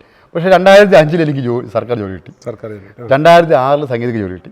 മനസ്സിലായില്ലേ? അപ്പം നമ്മളെ ഈ സാമ്പത്തിക സുരക്ഷിത മെച്ചപ്പെട്ടു, ജോലി സുരക്ഷിതത്വം ആയി. നമുക്ക് ആ രീതിയിൽ പോകാൻ പറ്റും. നമ്മൾ സ്വന്തമായി തന്നെ മുന്നേറാൻ കഴിക്കാറ്. അടുത്ത നമ്മൾക്ക് ഈ യുക്തിവാദ പ്രവർത്തനത്തെ കുറിച്ചാണ്. അപ്പം നാഗേഷേട്ട ഏതൊക്കെ സംഘടനകളിൽ ഇതുവരെ പ്രവർത്തിച്ചിട്ടുണ്ട്? ഇപ്പോൾ എന്തിലാണ് അതെ ഞാൻ പറഞ്ഞില്ല, ആദ്യം ഇന്ത്യൻ യുക്തിവാദ സംഘത്തിൻ്റെ സജീവ പ്രവർത്തനമായിരുന്നു. ഈ അന്ന് കേരള യുക്തിവാദ സംഘം ഉണ്ടായിരുന്നു. ഈ ഇടമറിൻ്റെ കൂടെ കൂടുതൽ സഞ്ചരിക്കുകയും പ്രവർത്തിച്ചതിൻ്റെ ഫലമായി ഇന്ത്യൻ യുക്തിവാദം ചോയ്സ് ചെയ്തു. കൂടുതൽ മനസ്സിലാക്കിയപ്പോൾ നമ്മൾ കൂടുതൽ പ്രത്യയശാസ്ത്രപരമായുള്ള സ്വാതന്ത്ര്യങ്ങളൊക്കെ നേടി വന്നപ്പോൾ കേരള യുക്തിവാദ സംഘത്തിൽ അങ്ങനെ പ്രവർത്തിക്കാൻ പറ്റില്ല. നമ്മൾ സ്വാതന്ത്ര്യമാണ്. അവരെ സംബന്ധിച്ചോളം വൈരുദ്ധാഷ്ടിക ഭൗതികവാദം അവരുടെ പ്രവർത്തന ഭാഗമായി കൊണ്ടു നടക്കുന്നവരാണ്. അപ്പോൾ അത് നമുക്ക് എടുക്കാൻ പറ്റില്ല. നമ്മൾ അശാസ്ത്രീയമാണെന്ന് ജോസഫ് മെക്കായുടെ പുസ്തകങ്ങൾ വായിച്ച് വച്ചിരിക്കുകയാണ്. അതുകൊണ്ട് നമുക്ക് എടുക്കാൻ പറ്റാത്തതിൽ നമുക്ക് അവരുമായി സഹകരിക്കാൻ പറ്റില്ല. ഇന്ത്യൻ യുക്തിവാദ സംഘത്തിൻ്റെ ട്രിവാൻഡ്രം സെക്രട്ടറി ആയിട്ട് ഞാനൊരു 10-15 വർഷം പ്രവർത്തിച്ചു. കുറേ പ്രവർത്തനങ്ങൾ ചെയ്യാൻ പറ്റും. ട്രിവാൻഡ്രത്തിൻ്റെ പല ഭാഗങ്ങളിൽ യൂണിറ്റുകൾ ഉണ്ടാകാൻ കഴിഞ്ഞിട്ടുണ്ട്. പല പല ആൾക്കാരെ സൗഹൃദം ഉണ്ടാകാൻ കഴിഞ്ഞിട്ടുണ്ട്. അങ്ങനെ ഒരു അടയാളപ്പെടുത്തൽ നടത്തിയിട്ടുണ്ട്. ഇന്ത്യൻ യുക്തിവാദ സംഘത്തിൻ്റെ പ്രവർത്തനം നിലച്ചതെന്ന് വെച്ചാൽ സൻലി ഇടംബർഗ് ഇന്ന് ഇന്ത്യ വിട്ടു പോകേണ്ട അവസ്ഥ വരും. സൻലി ഇടംബർഗാണ് ഇതിൻ്റെ ഒരു ഫൗണ്ടറും അതിൻ്റെ ഒരു പ്രവർത്തന മേഖല സജ്ജീകരിച്ചതാണ്. അദ്ദേഹം ഇന്ത്യ വിട്ട് പോയപ്പോൾ അദ്ദേഹം ഇന്ത്യ വിട്ട് പോകുന്നത് ഒരു മതനന്ദ നിയമത്തിൻ്റെ അടിസ്ഥാനത്തിലാണ്. പുറത്ത് പോയപ്പോൾ ഇതിൻ്റെ പ്രവർത്തനം താരതമ്യേന നിലച്ചപ്പോൾ നമുക്ക് പ്രവർത്തിക്കാൻ ഒരു സ്ഥലമില്ല. പ്രവർത്തിക്കാൻ നിലയില്ല സമയത്താണ് കേരളത്തിൽ സോഷ്യൽ മീഡിയയുടെ വരവുണ്ടായത്. സോഷ്യൽ മീഡിയയുടെ വരവുണ്ടായപ്പോൾ തന്നെ എറണാകുളം കേന്ദ്രീകരിച്ച് കേരള ഫ്രീ തിങ്കേഴ്സ് ഫോറം രൂപം കൊള്ളും. കേരള ഫ്രീ തിങ്ക് ഫോറം രൂപപ്പെടുന്നതിന് ഒപ്പം അതിന് മുമ്പ് തന്നെ ഒരു സോഷ്യൽ മീഡിയ പ്ലാറ്റ്ഫോമുണ്ട്, നിർമുത്ത് എന്ന സ്ഥാനം. ഈ നിർമുത്തയുടെ സ്ഥാപനത്തിൻ്റെ ഒരു തിരുവനന്തപുരം കൺവീനറായിട്ട് ഞാൻ പ്രവർത്തിക്കുന്നു. അതിന് തിരുവനന്തപുരത്തെ പരിപാടികൾ സംഘടിപ്പിക്കുന്നു. ആ നിർമുത്തയുടെ പരിപാടിയാണ് രവീന്ദ്രൻ സിയുടെയും ഡോക്ടർ വിശ്വനാഥിൻ്റെയൊക്കെ പ്രഭാഷണങ്ങളും അഗസ്റ്റിൻ മോറിസൺ പ്രഭാഷണങ്ങൾ ട്രിവാൻഡ്രം പ്രസ് ക്ലബ്ബിൽ ഉണ്ടാവുന്നത്. ഒരു പുതിയ ഉണർവ് അതിൽ നിന്നുണ്ടാവുന്നുണ്ട്. അതിനുശേഷം നിർമുത്തയ്ക്ക് ഒരു സെൻട്രൽ കമ്മിറ്റി ഉണ്ടെന്നും നിയന്ത്രണമുണ്ടെന്നും അറിഞ്ഞതിൻ്റെ ഫലമായി വീണ്ടും നമ്മൾ സ്വാതന്ത്ര്യം പ്രഖ്യാപിക്കുന്നു. വീണ്ടും നമ്മൾ കേരള ഫ്രീ തിങ്കേഴ്സ് ഫോറം ഇതിൻ്റെ ഘടകമുണ്ടാകുന്നു. ഞാൻ തന്നെ തിരുവനന്തപുരം ജില്ലയുടെ കൺവീനറാകുന്നു. മുഹമ്മദ് ഖാൻ അതിൻ്റെ ചെയർമാനാകും. നമ്മൾ വീണ്ടും തിരുവനന്തപുരത്ത് പരിപാടികൾ സംഘടിപ്പിക്കുകയാണ്. കേരള ഫ്രീ തിങ്കേഴ്സ് ഫോറം പരിപാടികൾ സംഘടിപ്പിക്കുന്നു. സ്വതന്ത്ര ലോകം ട്രിവാൻഡ്രത്ത് വരുന്നു. അതൊക്കെ നമ്മൾ മുഖ്യ സംഘാടകനായി നിൽക്കുന്നു. ഇങ്ങനെ നിൽക്കുന്ന സമയത്താണ് കേരള ഫ്രീ തിങ്കേഴ്സ് ഫോറത്തിൽ നിന്നും രവീന്ദ്രൻ സി മാറി എസൻസ് ക്ലബ്ബ് രൂപീകരിക്കുന്നത്. അപ്പോൾ എസൻസ് ക്ലബ്ബ് രൂപീകരിക്കുമ്പോൾ നമ്മൾ രവീന്ദ്രൻ സി എസൻസ് ക്ലബ്ബ് രൂപീകരിക്കുന്നു. അതോടൊപ്പം രവീന്ദ്രൻ സിയോട് എസൻസ് ക്ലബ്ബുമായി സഹകരിച്ചുകൊണ്ട് എസൻസ് ക്ലബ്ബ് ട്രിവാൻഡ്രം കമ്മിറ്റി ഉണ്ടാകുന്നു. അതിൻ്റെ ട്രിവാൻഡ്രം കമ്മിറ്റിയിലെ സെക്രട്ടറി ഞാനാകുന്നു. പ്രസിഡന്റ് GS രാജേഷ് ആകുന്നു. അതിൻ്റെ പേരിൽ ഇവിടെ ഒത്തിരി സംവാദങ്ങൾ സംഘടിപ്പിച്ചു. ട്രിവാൻഡ്രത്ത് സംവാദങ്ങൾ സംഘടിപ്പിച്ചു. അതൊക്കെ യൂട്യൂബിലുണ്ട്. അത് രവീന്ദ്രൻ സി ആണ് മുഖ്യ പ്രഭാഷകനായി വന്നത്. വൈശാഖൻ തമ്പിയുടെ പ്രഭാഷണങ്ങളുണ്ട്. അതൊക്കെ സംഘാടകരായിട്ട് നിൽക്കുന്നത് നമ്മളാണ്. ഇപ്പോൾ ഈ എസൻസ് ക്ലബ്ബിൽ തന്നെ ഈ എസൻസ് ക്ലബ്ബ് രൂപീകരിക്കാൻ ചുക്കാൻ പിടിച്ച പ്രശാന്ത്, അഷറഫ് ഇവരൊക്കെ നിന്നും രവീന്ദ്രൻ സി വീണ്ടും പിണങ്ങി പോകുന്നു. എസൻസ് ക്ലബ്ബ് രൂപീകരിക്കുന്നു. അപ്പോൾ രവീന്ദ്രൻ സി പറഞ്ഞാണ് ശരിയെന്ന് നമ്മൾ ധരിക്കുന്നു. അത് എസൻസ് ഗ്ലോബിൽ പ്രവർത്തിക്കുന്നു. അജേഷൊക്കെ ഉണ്ടല്ലോ, അജേഷൊക്കെ എസൻസ് ഗ്ലോബിലായിട്ട് ബന്ധപ്പെട്ട് പ്രവർത്തിക്കുന്നതല്ലേ. അപ്പോൾ എസൻസ് ഗ്ലോബിൻ്റെയും ട്രിവാൻഡ്രത്തെ സെക്രട്ടറി ഞാൻ തന്നെ ആകുമെന്ന് പറയപ്പോലെ. അങ്ങനെ അതിൽ നിന്നും എല്ലാ മാസവും പരിപാടികളുണ്ട്. അത് പ്രധാനപ്പെട്ട സംബന്ധിച്ചാൽ ഇന്ന് ഇസ്ലാമിക വിമർശനം ഏറ്റവും കൂടുതൽ നടത്തുന്ന ജാമിദയുടെ ഒരു പ്രഭാഷണം, ജാമിദ യുക്തിവാദി, ഞാനെങ്ങനെ യുക്തിവാദിയായി എന്നുള്ള ഒരു പ്രഭാഷണം ആദ്യമായി സംഘടിപ്പിക്കുക. അതായത് യുക്തിവാദി സ്പെക്ട്രൽ നിന്ന് സംസാരിക്കുന്ന ആദ്യം ട്രിവാൻഡ്രത്താണ്. ഏറ്റവും ആ യൂട്യൂബ് ചാനൽ ഏറ്റവും കൂടുതൽ വ്യൂസ് ഉള്ളത് അതിനാണ്. ജസ്ലാം ആടശ്ശേരി ട്രിവാൻഡ്രത്ത് സംസാരിക്കുക മതം വിട്ട പെണ്ണ് എന്ന വിഷയമാണ് സംസാരിക്കുക. അപ്പോൾ ഇങ്ങനെ ട്രിവാൻഡ്രത്ത് എല്ലാ മാസവും ഒരു പരിപാടി ഈ എസൻസ് ക്ലബ്ബിൻ്റെ ആഭിമുഖ്യത്തിൽ നടന്നുകൊണ്ടിരിക്കുകയാണ്. വലിയൊരു ആൾക്കൂട്ടം അതിൽ വന്നുകൊണ്ടിരിക്കുകയാണ്. എസൻസ് ക്ലബ്ബിൽ അത് ക്രമേണ നേരത്തെ പറഞ്ഞ പോലെ നമ്മൾ മറ്റേ ഈ പ്രത്യയശാസ്ത്രത്തിൽ മോചിതമായതുകൊണ്ട് തന്നെ എസൻസ് ക്ലബ്ബിൽ ഒരു കൾട്ട് ഗ്രൂപ്പ്, ഒരു ശ്രീ രവിശങ്കർ പോലെയോ സദ്ഗുരുവിന് പോലെയോ ഒരു നേതാവ് പറഞ്ഞതുപോലെ കൾട്ട് ഗ്രൂപ്പ് എന്ന് നമ്മൾ മനസ്സിലാക്കുകയും ഞാൻ മനസ്സിലാക്കുകയും ചെയ്തപ്പോൾ നമുക്കതിൽ നിന്ന് മോചിതമാവേണ്ട ആവശ്യമുണ്ട്. അതിനുവേണ്ടി അവർക്കുണ്ടാക്കിയ വലിയ ആഡംബര ഇതിൽ നിന്നും പിന്മാറി നമ്മൾ അതിൽ നിന്ന് വിഡ്രോ ചെയ്യണം. വിഡ്രോ ചെയ്ത് തന്നെ നമ്മൾ പുതിയൊരു പ്ലാറ്റ്ഫോമായ നാസ്തിക് നേഷൻ തരത്തിൽ ശ്രീ കണ്ണൻ എന്ന വ്യക്തിയാണ് അയാൾ അതിൻ്റെ ഫൗണ്ടർ. അദ്ദേഹമാണ് അതിൻ്റെ ഇതൊക്കെ ചെയ്തിട്ടുള്ളത്, വെബ്സൈറ്റൊക്കെ ചെയ്തിട്ടുള്ളത്. അപ്പോൾ അതിൻ്റെ ഒരു പ്രധാനപ്പെട്ട പ്രവർത്തനമായി, ഒരു സംഘാടക പ്രവർത്തനമായാണ് ഞാൻ നിൽക്കുന്നത്. അപ്പം അതിൻ്റെ പ്രവർത്തനങ്ങൾ നമ്മൾ നടത്തിക്കൊണ്ടിരിക്കുന്നത് 2020 മുതലാണ് അതിൻ്റെ പ്രവർത്തനം തുടങ്ങിയത്. 2020 ഒരു ആദ്യത്തെ പ്രവർത്തനം ഒക്കെ തന്നെ കോവിഡ് വന്നപ്പെട്ടു. അപ്പം നമുക്ക് ഓഫ്ലൈൻ നടന്നില്ല. പകരം നമ്മൾ ഓൺലൈനാണ് പ്രവർത്തനം നടത്തിയത്. പ്രത്യേകിച്ച് ഗൂഗിൾ മീറ്റും സൂം മീറ്റുമാണ് സംഘടിപ്പിച്ചത്. ആദ്യമൊരു ഓഫ്ലൈൻ സംഘടിപ്പിച്ചത് മാനവി എന്ന വിഷയത്തെ കേന്ദ്രീകരിച്ചാണ് സംഘടിപ്പിച്ചത്. അത് താൻ 13.8 സഹകരിച്ച് നടത്തിയത്. പിന്നീട് എന്നെ നാസ്തിക് നേഷൻ്റെ കഴിഞ്ഞ ഒരു വർഷത്തെ ഞാൻ ഈ അടുത്ത കാലത്ത് ഈ സർക്കാരിലേക്ക് റിപ്പോർട്ട് സമർപ്പിക്കാണ്ട് നോക്കിയപ്പം എന്ന് വെച്ചാൽ ഒരു വർഷം നമ്മൾ സംഘടിപ്പിച്ച പരിപാടി 12 പരിപാടിയുണ്ട്. ചെറിയൊരു സംഘടനയാണ്, പക്ഷെ 12 പരിപാടി നമ്മൾ സംഘടിപ്പിച്ചിട്ടുണ്ട് ഒരു കഴിഞ്ഞ 2023-24 കാലഘട്ടത്തിൽ. അതിൽ വലിയ അത്ഭുതം. നമ്മൾ സംഘടിപ്പിച്ച ഒരു പ്രധാനപ്പെട്ട വിഷയം എന്ന് വെച്ചാൽ തെരുവിലെ ചർച്ചകൾ. നമ്മൾ തെരുവിലേക്ക് ഈ ചർച്ച സ്ട്രീറ്റ് ഡയലോഗ്സ് എന്ന് പറഞ്ഞ പേരും കൊടുത്ത് അത് ഈ പരിപാടി സംഘടിപ്പിച്ചപ്പോൾ ഫിൻലാൻഡിൽ നിന്ന് സനലിടംബർഗ് എന്നെ വിളിക്കാം. പുള്ളി സൗഹൃദം ഉണ്ടല്ലോ. വിളിച്ചപ്പോൾ നാഗേഷേ ഇത് വലിയൊരു സംഭവമാണ്. പണ്ട് ഫ്രാൻസിൽ തുടങ്ങിയ ഡയലോഗ്സ് എന്ന ഒരു പരിപാടിയിലെ വേറൊരു പതിപ്പാണ്. ഇത് മുന്നോട്ട് കൊണ്ടുപോകണം, മനസ്സിലായല്ലോ. അപ്പോൾ ഇത് ഈ സാധനം ഞങ്ങൾ തെരുവിലേക്ക് ഈ ചർച്ചകൾ കൊണ്ടുപോയപ്പോൾ നമുക്ക് കുറച്ച് കല്ലിടി ഉണ്ടായി. ചില ആൾക്കാർ അപ്പം ഈ രവീന്ദ്ര സിയൊക്കെ ഇപ്പോൾ ഈ വലതുപക്ഷ നാസ്തികത, പ്രത്യേകിച്ച് വലതുപക്ഷ നാസ്തികതയെക്കുറിച്ചൊക്കെ വിശദമായ ഒന്നുമില്ല. അപ്പോൾ പ്രത്യേകിച്ച് ഇന്ത്യ ഭരിക്കുന്നത് ഒരു വലതുപക്ഷ രാഷ്ട്രീയം ആയതുകൊണ്ട് തന്നെ രവീന്ദ്ര സിയൊക്കെ പറയുന്നത് അവർക്ക് ഗുണം ചെയ്യുന്നത് കൊണ്ട് പ്രത്യേകിച്ച് ഇവിടുത്തെ പുരോഗമനവാദികൾ യുക്തിവാദികളെല്ലാം ഈ സംഘപരിവാറിന് വേല ചെയ്യുന്നുള്ള ആക്ഷേപങ്ങൾ കിട്ടിയിട്ടുണ്ട്. ഞാൻ പലപ്പോഴും പറഞ്ഞു രവീന്ദ്രൻ ചെയ്ത പണികളാണ്, രവീന്ദ്രൻ സി ചെയ്ത പണികളാണ് നമുക്ക് കിട്ടുന്നതെന്ന് പറയുന്നുണ്ട്. അപ്പോൾ ഇങ്ങനൊരു സാധനം സമൂഹത്തിലുണ്ട്. അപ്പം യുക്തിവാദ പ്രവർത്തനത്തെ ഈ സാമൂഹിക പ്രവർത്തനമായി കൊണ്ടുപോകണമെങ്കിൽ ഇത്തരം തെരുവിലേക്കുള്ള ചർച്ചകൾ വേണം ഞങ്ങൾ വിചാരിച്ചിരിക്കുകയാണ്. അങ്ങനെ തെരുവിലെ ചർച്ചകൾ കൊണ്ടുപോവുകയാണ്. മഴ കാരണം ഇപ്പം ഇടുന്ന നടത്താൻ പറ്റുന്നത്. നാഗേഷേട്ടാ, ഇപ്പം നാഗേഷേട്ടൻ ഈ യുക്തിവാദ പ്രചാരണം തുടങ്ങിയിട്ട് വർഷങ്ങളായി. ഏകദേശം 90കളിലും മൂലമൊക്കെ തന്നെ സജീവമായിട്ടൊക്കെ പ്രവർത്തിച്ചു തുടങ്ങി. അന്ന് ഇൻ്റർനെറ്റ് ഇല്ല, സോഷ്യൽ മീഡിയ ഇല്ല, ഒന്നുമില്ല. അന്നൊരു പരിപാടി സംഘടിപ്പിക്കുക എന്ന് പറഞ്ഞു കഴിഞ്ഞാൽ വളരെ ശ്രമകരമാണ്. ഈ സാധാരണ പോസ്റ്റ് കാർഡ് അല്ലെങ്കിൽ ഇല്ലനിലൊക്കെ എഴുതുക, അല്ലെങ്കിൽ നോട്ടീസുകളൊക്കെ കൊണ്ടു കൊടുക്കുക, അങ്ങനെയൊക്കെയുള്ള ഭയങ്കരമായിട്ടുള്ള പ്രയാസങ്ങൾ നേരിട്ടിട്ടുണ്ട്. ഇന്ന് അങ്ങനെയല്ല. സോഷ്യൽ മീഡിയയുടെ വരവ്. ഇപ്പം നമുക്കൊരു പരിപാടി സംഘടിപ്പിക്കണമെങ്കിലും 100 പേരെയൊക്കെ നമ്മൾ സംഘടിക്കുന്നത് ഈസിയാണ് അല്ലേ, താരതമ്യം. അപ്പോൾ ഈ എങ്ങനെ ആ കാലഘട്ടത്തെ പ്രവർത്തനം ഈ സോഷ്യൽ മീഡിയയുടെ വരവോടുകൂടി ഉള്ള യുക്തിവാദ പ്രവർത്തനത്തെ എങ്ങനെ വിലയിരുത്തുന്നു? അതോടൊപ്പം തന്നെ സോഷ്യൽ മീഡിയയുടെ വരവോടുകൂടി മതപ്രസ്ഥാനങ്ങളും അവരുടെ ശൈലികളും മാറ്റിയിട്ടുണ്ട്. ഇതിനെങ്ങനെ താരതമ്യം ചെയ്യുന്നു? അല്ല, ഈ സോഷ്യൽ മീഡിയയുടെ വരവ് എന്ന് പറഞ്ഞത് നമ്മൾ സ്വാതന്ത്ര്യം പ്രഖ്യാപിക്കുകയാണ്. സ്വന്തമായുള്ള അഭിപ്രായം പറയാനുള്ള സ്വാതന്ത്ര്യം അവിടെ വന്നിരിക്കുകയാണ്. നേരത്തെ പ്രവർത്തനം ഞാൻ ഒന്ന് പറയാം. നേരത്തെ പ്രവർത്തനത്തിൻ്റെ പ്രധാനപ്പെട്ട കാരണം എന്ന് വെച്ചാൽ ഇപ്പം ഇടമറുക് തിരുവനന്തപുരത്ത് പ്രസംഗിക്കുന്നു. നമ്മൾ ചെയ്യുന്നതെന്ന് വെച്ചാൽ GP പോയി കുറേ പോസ്റ്റ് കാർഡുകൾ വാങ്ങും. അപ്പോൾ നമ്മൾ ട്യൂട്ടർ കോളേജിൽ പഠിപ്പിക്കുന്നതുകൊണ്ട് കുട്ടികളെ കൊണ്ടാണ് എഴുതിപ്പിക്കുന്നത്. നമുക്ക് എല്ലാം എഴുതാൻ പാടില്ല. ഒരു കുട്ടി 2 കാർഡ് എഴുതിയാതല്ല, കുറേ കുട്ടി ഒരുമിച്ച് എഴുതാൻ കുറേ കാർഡ് വരുമല്ലോ, വ്യത്യസ്ത ഹാൻഡ് റൈറ്റിംഗ് ആയിരിക്കും. അങ്ങനെ എഴുതിയിട്ട് നമ്മൾ ഈ അഡ്രസ്സ് അഡ്രസ് ബുക്കുണ്ട്.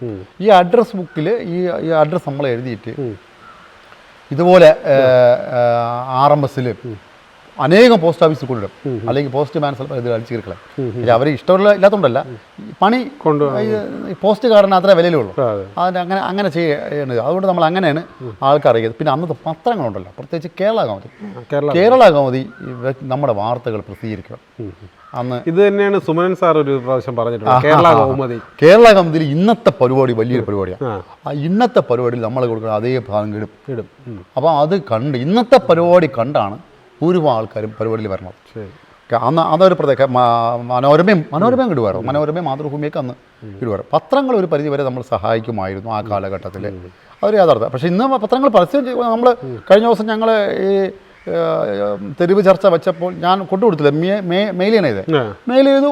ഇന്നത്തെ പേരിൽ വന്നു. അവർ പക്ഷേ അന്നത്തെ പോലെ പത്രങ്ങൾ റീഡ് ചെയ്യുന്നത് കുറവാണ്. അതുകൊണ്ടായിരിക്കാം എൻ്റെ നിരീക്ഷണം. പക്ഷേ സോഷ്യൽ മീഡിയ എന്ന് പറഞ്ഞത് അതിവിപുലമാണ്. സോഷ്യൽ മീഡിയ വിപുലമാണെന്ന് വെച്ചാൽ സോഷ്യൽ മീഡിയ കേരളത്തെ സംബന്ധിച്ചുള്ള സോഷ്യൽ മീഡിയ എല്ലാവരും ഉപയോഗിക്കുന്നുണ്ട്. പ്രായ വ്യത്യാസമില്ലാതെ ഉപയോഗിക്കുന്നത്. അതായത് നമ്മൾ സുമന സാറിന് 86 വയസ്സിൻ്റെതായി. സുമന സാറ് നമുക്ക് എല്ലാ സാധനവും ഇട്ടുകൊണ്ടിരിക്കുകയാണ്. 84 വയസ്സായ കക്ഷിയും ഈ സ്വന്തമായി വീഡിയോ തയ്യാറാക്കുന്നു, സ്വന്തമായി അഭിപ്രായം പറയുന്നു, യുക്തിവാദിയാണ്. അപ്പോൾ പ്രായ വ്യത്യാസമില്ലാതെ എല്ലാ ആൾക്കാരും സോഷ്യൽ മീഡിയ ഉപയോഗിക്കുന്നുണ്ട്. അപ്പോൾ സോഷ്യൽ മീഡിയ ഉപയോഗിക്കുന്നതിൻ്റെ ഗുണമെന്ന് പറഞ്ഞാൽ നമ്മളൊരു കോടതിയിൽ സംസാരിക്കുന്നത് സ്വന്തമായ അഭിപ്രായം പറയാനുള്ള സാധനമുണ്ട്. അപ്പോൾ ഇതുപോലെ തന്നെ ഈ മതക്കാരും അത് ഉപയോഗിക്കുന്നുണ്ട്, അത് യാഥാർത്ഥ്യം. പക്ഷേ യുക്തിവാദികളെ സംബന്ധിച്ചുള്ള മറ്റ് പ്ലാറ്റ്ഫോമുകൾ കുറവായിരുന്നു നേരത്തെ. ഇപ്പം മതക്കാർക്ക് സംബന്ധിച്ച് പരസ്യം കൊടുക്കാൻ പറ്റും, നമുക്കതൊന്നുമില്ല. അതുകൊണ്ട് നമുക്ക് നമ്മുടെ ഈ സ്വന്തം പ്ലാറ്റ്ഫോം വന്നുകൊണ്ട് യുക്തിവാദ പ്രവർത്തനം വളരെ സജീവമായി മുന്നോട്ട് പോകാം. അതുപോലെ ഞാൻ എപ്പോഴും പറയുന്നത് സ്വാതന്ത്ര്യം എന്നുള്ള ഒരു പ്രധാന ഘടകം. മറ്റേ നമുക്ക് ഒരു കോടതി സംസാരിക്കാൻ പരിമിതിയുണ്ട്. ഇത് അങ്ങനെയാണ് അത് മുന്നേറാൻ കാരണം. അതെ. അപ്പോൾ ഈ നാഗേഷേട്ടൻ്റെ അഭിപ്രായത്തിൽ ഈ പറഞ്ഞതുപോലെ അതായത് ഇത്തരം ആശയങ്ങൾ, സ്വതന്ത്രചിന്ത ആശയങ്ങൾ പ്രചരിപ്പിക്കുന്ന അല്ലെങ്കിൽ ആശയം ഉൾക്കൊള്ളുന്ന ആൾക്കാരുടെ എണ്ണം കൂടിയിട്ടുണ്ടോ? തീർച്ചയായും, അതിന് വേറെ തർക്കമില്ല. ആശയങ്ങളുടെ ഇത്തരം നമ്മളെ അത് ഈ സോഷ്യൽ മീഡിയയുടെ വരവ് സോഷ്യൽ മീഡിയയുടെ വരവ് പങ്കുവച്ചിട്ടുണ്ട്. അത് ആധുനികപരമായ ഒരു ചിന്ത രീതിയിലുണ്ടല്ലോ. നമ്മൾ പഠന പ്രക്രിയകളിലൊക്കെ ഈ സാധനം വന്നിട്ടുണ്ട്. സ്വതന്ത്രമായി ചിന്തിക്കുന്ന ആൾക്കാർ ഈ മത ചുറ്റുപാടിലോ ഈ മാനവിക വിരുദ്ധ ചുറ്റുപാടിലോ നിൽക്കില്ല. ഇപ്പോൾ നമ്മൾ പറഞ്ഞ യുദ്ധത്തിനെതിരെ നമ്മൾ ഭൂരിഭാഗം ആൾക്കാർ യുദ്ധവിരുദ്ധരാണ്. യുദ്ധത്തെ ഇഷ്ടപ്പെടുന്നില്ല. മനസ്സിലായി? യുദ്ധം ചെറിയ ആൾക്കാരുടെ സംഭാവനയാണ്. ചെറിയ ആൾക്കാരാണ് യുദ്ധം ഉണ്ടാക്കുന്നത്. ചത്തുകൊണ്ടിരിക്കുകയാണ്, ആൾക്കാർ മരിച്ചുകൊണ്ടിരിക്കുകയാണ്. പക്ഷെ അത് മാനവീയതയിലേക്ക് വന്ന സ്വഭാവം. മുൻകാലങ്ങൾ അങ്ങനെയല്ല.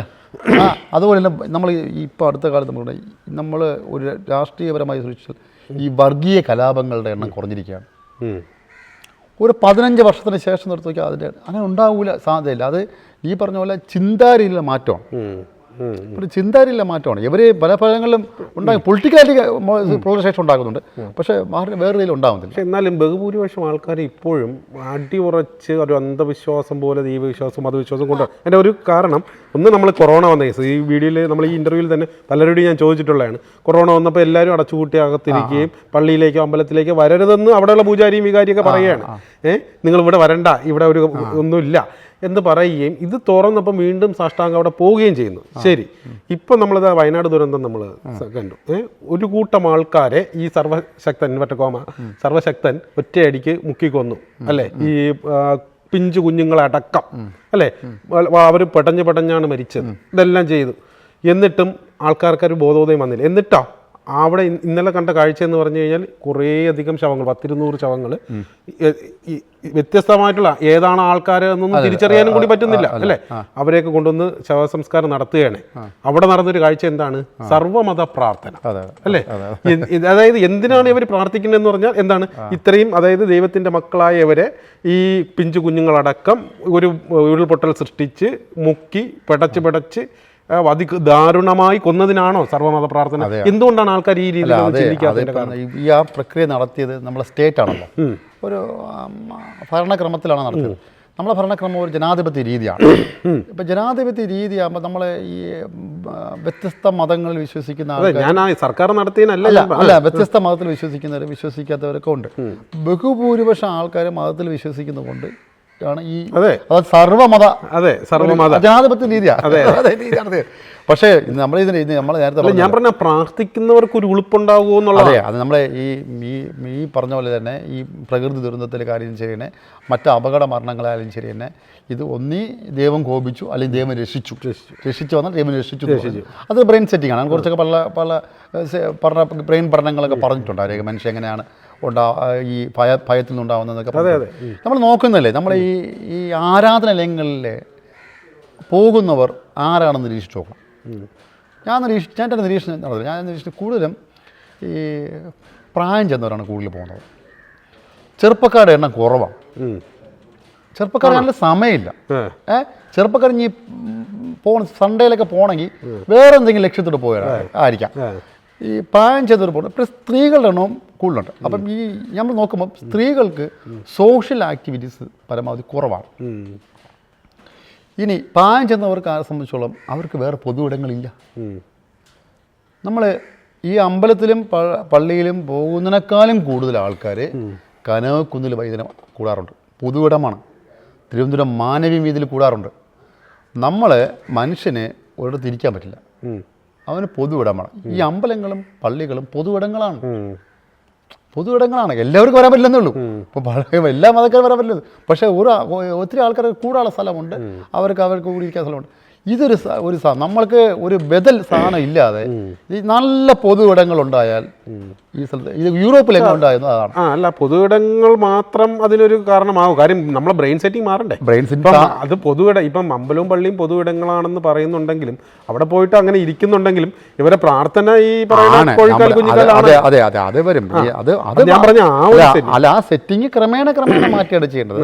അത് പെട്ടെന്ന് മാറും. നമുക്ക് ഹാപ്പിനെസ് ആണ് അടുത്ത കാരണം. മനുഷ്യൻ്റെ അടിസ്ഥാനം ഹാപ്പിനെസ് ആണ്. ഈ ഹാപ്പിനെസ് വേറെ മേഖലയിൽ കിട്ടുമെങ്കിൽ അതിൽ നിന്ന് മാറാം. അപ്പം യൂറോപ്പൊക്കെ നമ്മൾ പഠിക്കേണ്ട മാതൃകയാണ്. യൂറോപ്പിൽ എങ്ങനെ മാറി എന്നുള്ളത് അതിൻ്റെ സാധനം. അതെ, ഞാൻ ഇതിനകത്തൊരു പുരോഗതി കാണുന്നത് എന്താണെന്നറിയാമോ? ഞാൻ നേരത്തെ പറഞ്ഞ സർവ്വമത പ്രാർത്ഥനയുടെ കേസിലും ഞാനത് എന്തിനാണ് ചെയ്തതെന്നും ഞാനൊരു ചോദിച്ചു. യഥാർത്ഥത്തിൽ ഇത് ഞാൻ ചോദിച്ചതല്ല, ഒരു തികഞ്ഞൊരു വിശ്വാസി, ഒരു മുസ്ലിം വിശ്വാസിയായ ഒരാൾ എൻ്റെ കൂടെ ചോദിച്ച ചോദ്യമാണ്.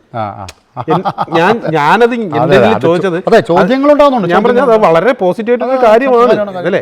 ഒരു അപ്പോഴവിടെ പോയി സർവ്വമത പ്രാർത്ഥന ആരോടെയാണ് പ്രാർത്ഥിക്കുന്നത്, എന്തിനാണ് പ്രാർത്ഥിക്കുന്നത് ആ ഒരു പുള്ളി ആ ഒരാൾ ചോദിച്ചെന്നുണ്ടെങ്കിൽ മതത്തിന്റെ അടിസ്ഥാനം ഈ മരണാന്തര ജീവിതമാണല്ലോ. അതെ, മരണമല്ലേ സംഭവിച്ചത്. അതെ, അപ്പൊ അവിടെ ആ മതം ഇടപെട്ടില്ലെങ്കിൽ മതത്തിന്റെ അത് മരണത്തെ അവർ വിടില്ല. അതുകൊണ്ട് നമ്മൾ യുക്തിവാദികൾ സാറിന് മരിക്കുമ്പോൾ ഇപ്പം ഇന്നലെ ഫോർ എക്സാമ്പിൾ അതായത് ഇന്നലെ എന്ന് പറഞ്ഞാൽ ജൂൺ ഓഗസ്റ്റ് 5 ഇന്നലെ പത്തനംതിട്ട എന്നൊരു സുഹൃത്തിനെ വിളിച്ചിരുന്നു. അപ്പം മാഷേ, എൻ്റെ പിതാവ് മരണപ്പെട്ടു. പിതാവ് നീണ്ടകാലം യുക്തിവാദ ചിന്തയോട് ജീവിച്ച വ്യക്തിയാണ്. യുക്തിവാദ പ്രവർത്തനമല്ല, യുക്തിവാദ ചിന്തയോട് ജീവിച്ച അദ്ദേഹത്തിൻ്റെ ആഗ്രഹം മതമില്ലാതെ അല്ല മതരഹിതമായി സംസ്കരിക്കണമെന്നാണ്. അപ്പോൾ എങ്ങനെ സാധ്യമാവുമെന്ന് ചോദിച്ചു. അപ്പോൾ ഞാൻ എൻ്റെ യുക്തിപൂർവ്വമുള്ള മറുപടി പുള്ളി കൊടുത്തു. അപ്പം സാധാരണപ്പെട്ട ആൾക്കാർ മരണത്തെ എങ്ങനെ നേരിടുന്നു, മതനിഷേധികൾ എങ്ങനെ നേരിടുന്നു എന്നുള്ളത് പ്രധാനപ്പെട്ട ഘടകമാണ്. ഇവിടെയാണ് മതത്തെ, വിവാഹത്തെ ഒക്കെ കാണുന്നതിന് പ്രധാനപ്പെട്ട യുക്തിവാദ പ്രവർത്തനമാണ്.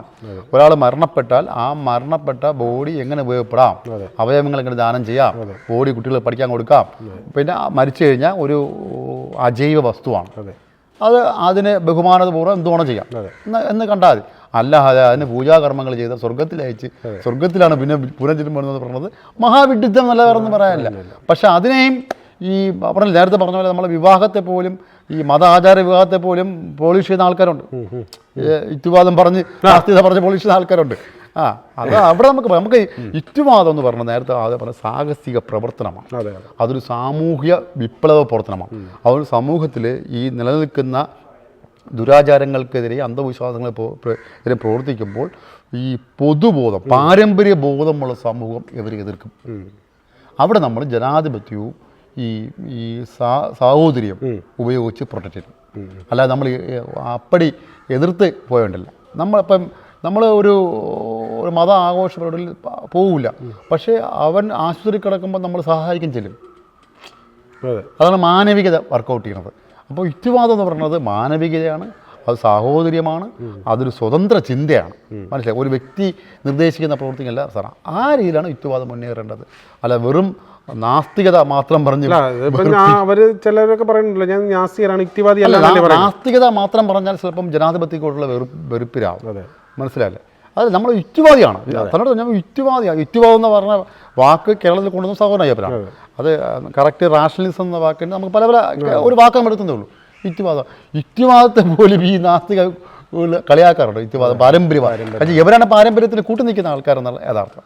അതെ. അപ്പം എന്തായാലും നമുക്ക് ഈ ചർച്ച വൈൻഡപ്പ് ചെയ്യാമെന്ന് തോന്നുന്നു. അപ്പോൾ അതിന് മുമ്പ് ഒരു കാര്യം കൂടി, അതായത് നമ്മളിപ്പം ഒരുപാട് ആൾക്കാർ, ചെറുപ്പക്കാർ, ഇപ്പം നമ്മൾക്ക് പ്രതീക്ഷകളെല്ലാം ചെറുപ്പക്കാരാണ്. അതെ, ചെറുപ്പക്കാർ ഒരുപാട് പേര് ഇങ്ങനെ സോഷ്യൽ മീഡിയകൾ കണ്ട് നമ്മളിപ്പോൾ ഒരുപാട് വീഡിയോകളായിരുന്നാലും ക്ലിപ്പിങ്സുകളായിരുന്നാലും നമ്മളെ ഈ മീമുകളായിരുന്നാലും ട്രോളുകളായിരുന്നാലും ഒക്കെ കണ്ട് നമ്മളൊക്കെ ഇത് ചെയ്യുമ്പോൾ ഒരുപാട് റിപ്ലൈകൾ വരുന്നുണ്ട്. പലരും ഒത്തിരി പേരിങ്ങനെ ഈ കയ്യാലപ്പുറത്ത് നിൽക്കുന്നവരുണ്ടേ, ഇത് എന്താണ് ഏതാണോ എന്നൊക്കെ ഉള്ള ഒത്തിരി ആൾക്കാരുണ്ട്. അങ്ങനെ വരുന്ന ചെറുപ്പക്കാരോട് നാഗേഷ് ഏട്ടൻ്റെ ഇത്രയും വർഷത്തെ പരിചയത്തിന്റെ പുറത്ത് എന്താണ് അവർ? നിങ്ങൾ ധൈര്യമായി ഈ സ്വതന്ത്ര ചിന്ത പ്രവർത്തനം ഏർപ്പെടണം. നിങ്ങൾ ഇഷ്ടപ്പെട്ട ഇണകളെ സ്വീകരിക്കണം. വീട്ടുകാരുടെയോ നാട്ടുകാരുടെയോ അഭിപ്രായം കേൾക്കണം. നിങ്ങളെ ഇഷ്ടമനുസരിച്ച് ജീവിക്കണം. നിങ്ങളെ ഇഷ്ടമനുസരിച്ച് ജീവിക്കാൻ ഇഷ്ടമനുസരിച്ചെന്ന് പറയുമ്പോൾ അവിടെ ഒരു ഇതുണ്ട്, നിയമം, രാജ്യത്തിന്റെ നിയമം. അല്ലല്ല, മറ്റ് വ്യക്തികൾക്കോ സമൂഹത്തിനോ വ്യക്തിക്കോ ദോഷമില്ലാതെ. അതാണ് ഈ മറ്റ് വ്യക്തികൾക്ക് ദോഷം വരാൻ പാടില്ല. സമൂഹത്തിന് നീതി എന്ന് വെച്ചാൽ സാമൂഹിക നീതിയാണ്. അതിൽ നിയമങ്ങളുണ്ട്. അത് അപ്പം അതോടെ തന്നെ വ്യക്തിക്കും മനസ്സിലായില്ലേ? ഇപ്പം എനിക്ക് ഹെൽമെറ്റ് ഇല്ലാതെ യാത്ര ചെയ്യാൻ എൻ്റെ ഇഷ്ടമാണ്, നടക്കില്ല. ഹെൽമെറ്റ് ഇല്ലാതെ യാത്ര ചെയ്താൽ നിയമവിരുദ്ധമാണ്, വ്യക്തിക്ക് ദോഷമാണ്, സമൂഹത്തിന് ദോഷമാണ്. അവൻ നഷ്ടപ്പെട്ടാൽ സമൂഹത്തിന് ദോഷമാണ്. അങ്ങനെ ഒരു സാധനം പോരണം. അതോടൊപ്പം തന്നെ നിങ്ങൾ ഒരു ഈ ചെറുപ്പക്കാർ അവരുടെ ഇഷ്ടമനുസരിച്ച് ദാമ്പത്യ ജീവിതത്തിലും സാമൂഹിക ജീവിതത്തിലും കിടക്കുകയാണെങ്കിൽ നിങ്ങളെ കുഞ്ഞുങ്ങളെയും സ്വാതന്ത്ര്യമായി വളർത്തണം. അവിടെ ഇന്നിപ്പം നടക്കുന്നത് കുട്ടികളുടെ മേൽ മതം ചാടി വീഴുകയാണ്. അത് പാടില്ല. കുട്ടികളെ സ്വതന്ത്രമായി, ഇപ്പം എൻ്റെ കുട്ടികളെ എൻ്റെ കുട്ടികളെ അവർക്ക് ഇനി ജാതി മതം പഠിച്ചാലേ അറിയാവും. ഇപ്പം പഠിക്കുന്നുണ്ട്. എൻ്റെ മോൾ ഡിഗ്രിക്ക് അഡ്മിഷൻ ആയപ്പോൾ അവൾക്ക് ഒരു ഇംഗ്ലീഷിൻ്റെ ഒരു സിലബസിലുള്ളത് ദളിത് സാഹിത്യത്തെക്കുറിച്ചാണ്. അപ്പം അവൾ ഇപ്പോഴാണ് ഈ ജാതിയെക്കുറിച്ച് പഠിക്കുന്നത്. മനസ്സിലായില്ലേ? അപ്പം ഇനി പഠിച്ചാണ്, അല്ലാതെ അറിയില്ല, ജാതി മതം അവർക്ക് അറിയില്ല. അപ്പം നമ്മളതിൽ നമ്മളെ ഒരു യാഥാസ്ഥിതിക കുടുംബത്തിലാണെങ്കിൽ അത് കൊണ്ടുവന്നില്ല. അപ്പോൾ ആ രീതിയിൽ വളരെ സ്വതന്ത്രമായ രീതിയിൽ കുട്ടികളെ പഠിപ്പിക്കേണ്ട രീതിയും അല്ലെങ്കിൽ വളർത്തേണ്ട രീതിയും നമ്മൾ ഉണ്ടാവണം. അല്ലാതെ ഏതെങ്കിലും ആശയത്തിൻ്റെയോ ഈ പറഞ്ഞ പോലെ ബാലഗോകുലം, ബാലസംഘം അങ്ങനെ ഒരു ആശയത്തിനെല്ലാം കെട്ടിയിടാൻ പാടില്ല. സ്വതന്ത്രമായ രീതിയിൽ കുട്ടികളെ വളർത്താനും നമ്മൾ പരിശീലിക്കണം എന്നാണ് പറയാനുള്ളത്. അതായത് യുക്തിവാദത്തിൻ്റെ ഒരു പ്രധാന കാര്യം തന്നെ സ്വതന്ത്രത ആണ്. സ്വാതന്ത്ര്യം, പരമാവധി സ്വാതന്ത്ര്യം അനുഭവിക്കുക, മറ്റുള്ളവർക്ക് ഉപദ്രവം ഉണ്ടാക്കാതെ, മറ്റുള്ളവർക്ക് ഹാനി ഉണ്ടാക്കാതെ, സമൂഹത്തിന് ഹാനി ഉണ്ടാക്കാതെ നിലവിലെ നിയമങ്ങൾ പാലിച്ചു കൊണ്ടുള്ള സ്വതന്ത്രമായിട്ടുള്ള ഒരു പ്രവർത്തനം തന്നെയാണ് യുക്തിവാദം എന്ന് പറയാം. എന്തായാലും ഈ എപ്പിസോഡ് ഇവിടെ നമ്മൾ വൈൻഡപ്പ് ചെയ്യുകയാണ്. മറ്റൊരു അതിഥിയുമായി വീണ്ടും കാണുന്നത് വരെ എല്ലാവർക്കും നന്ദി, നമസ്കാരം. നന്ദി. ഓക്കെ.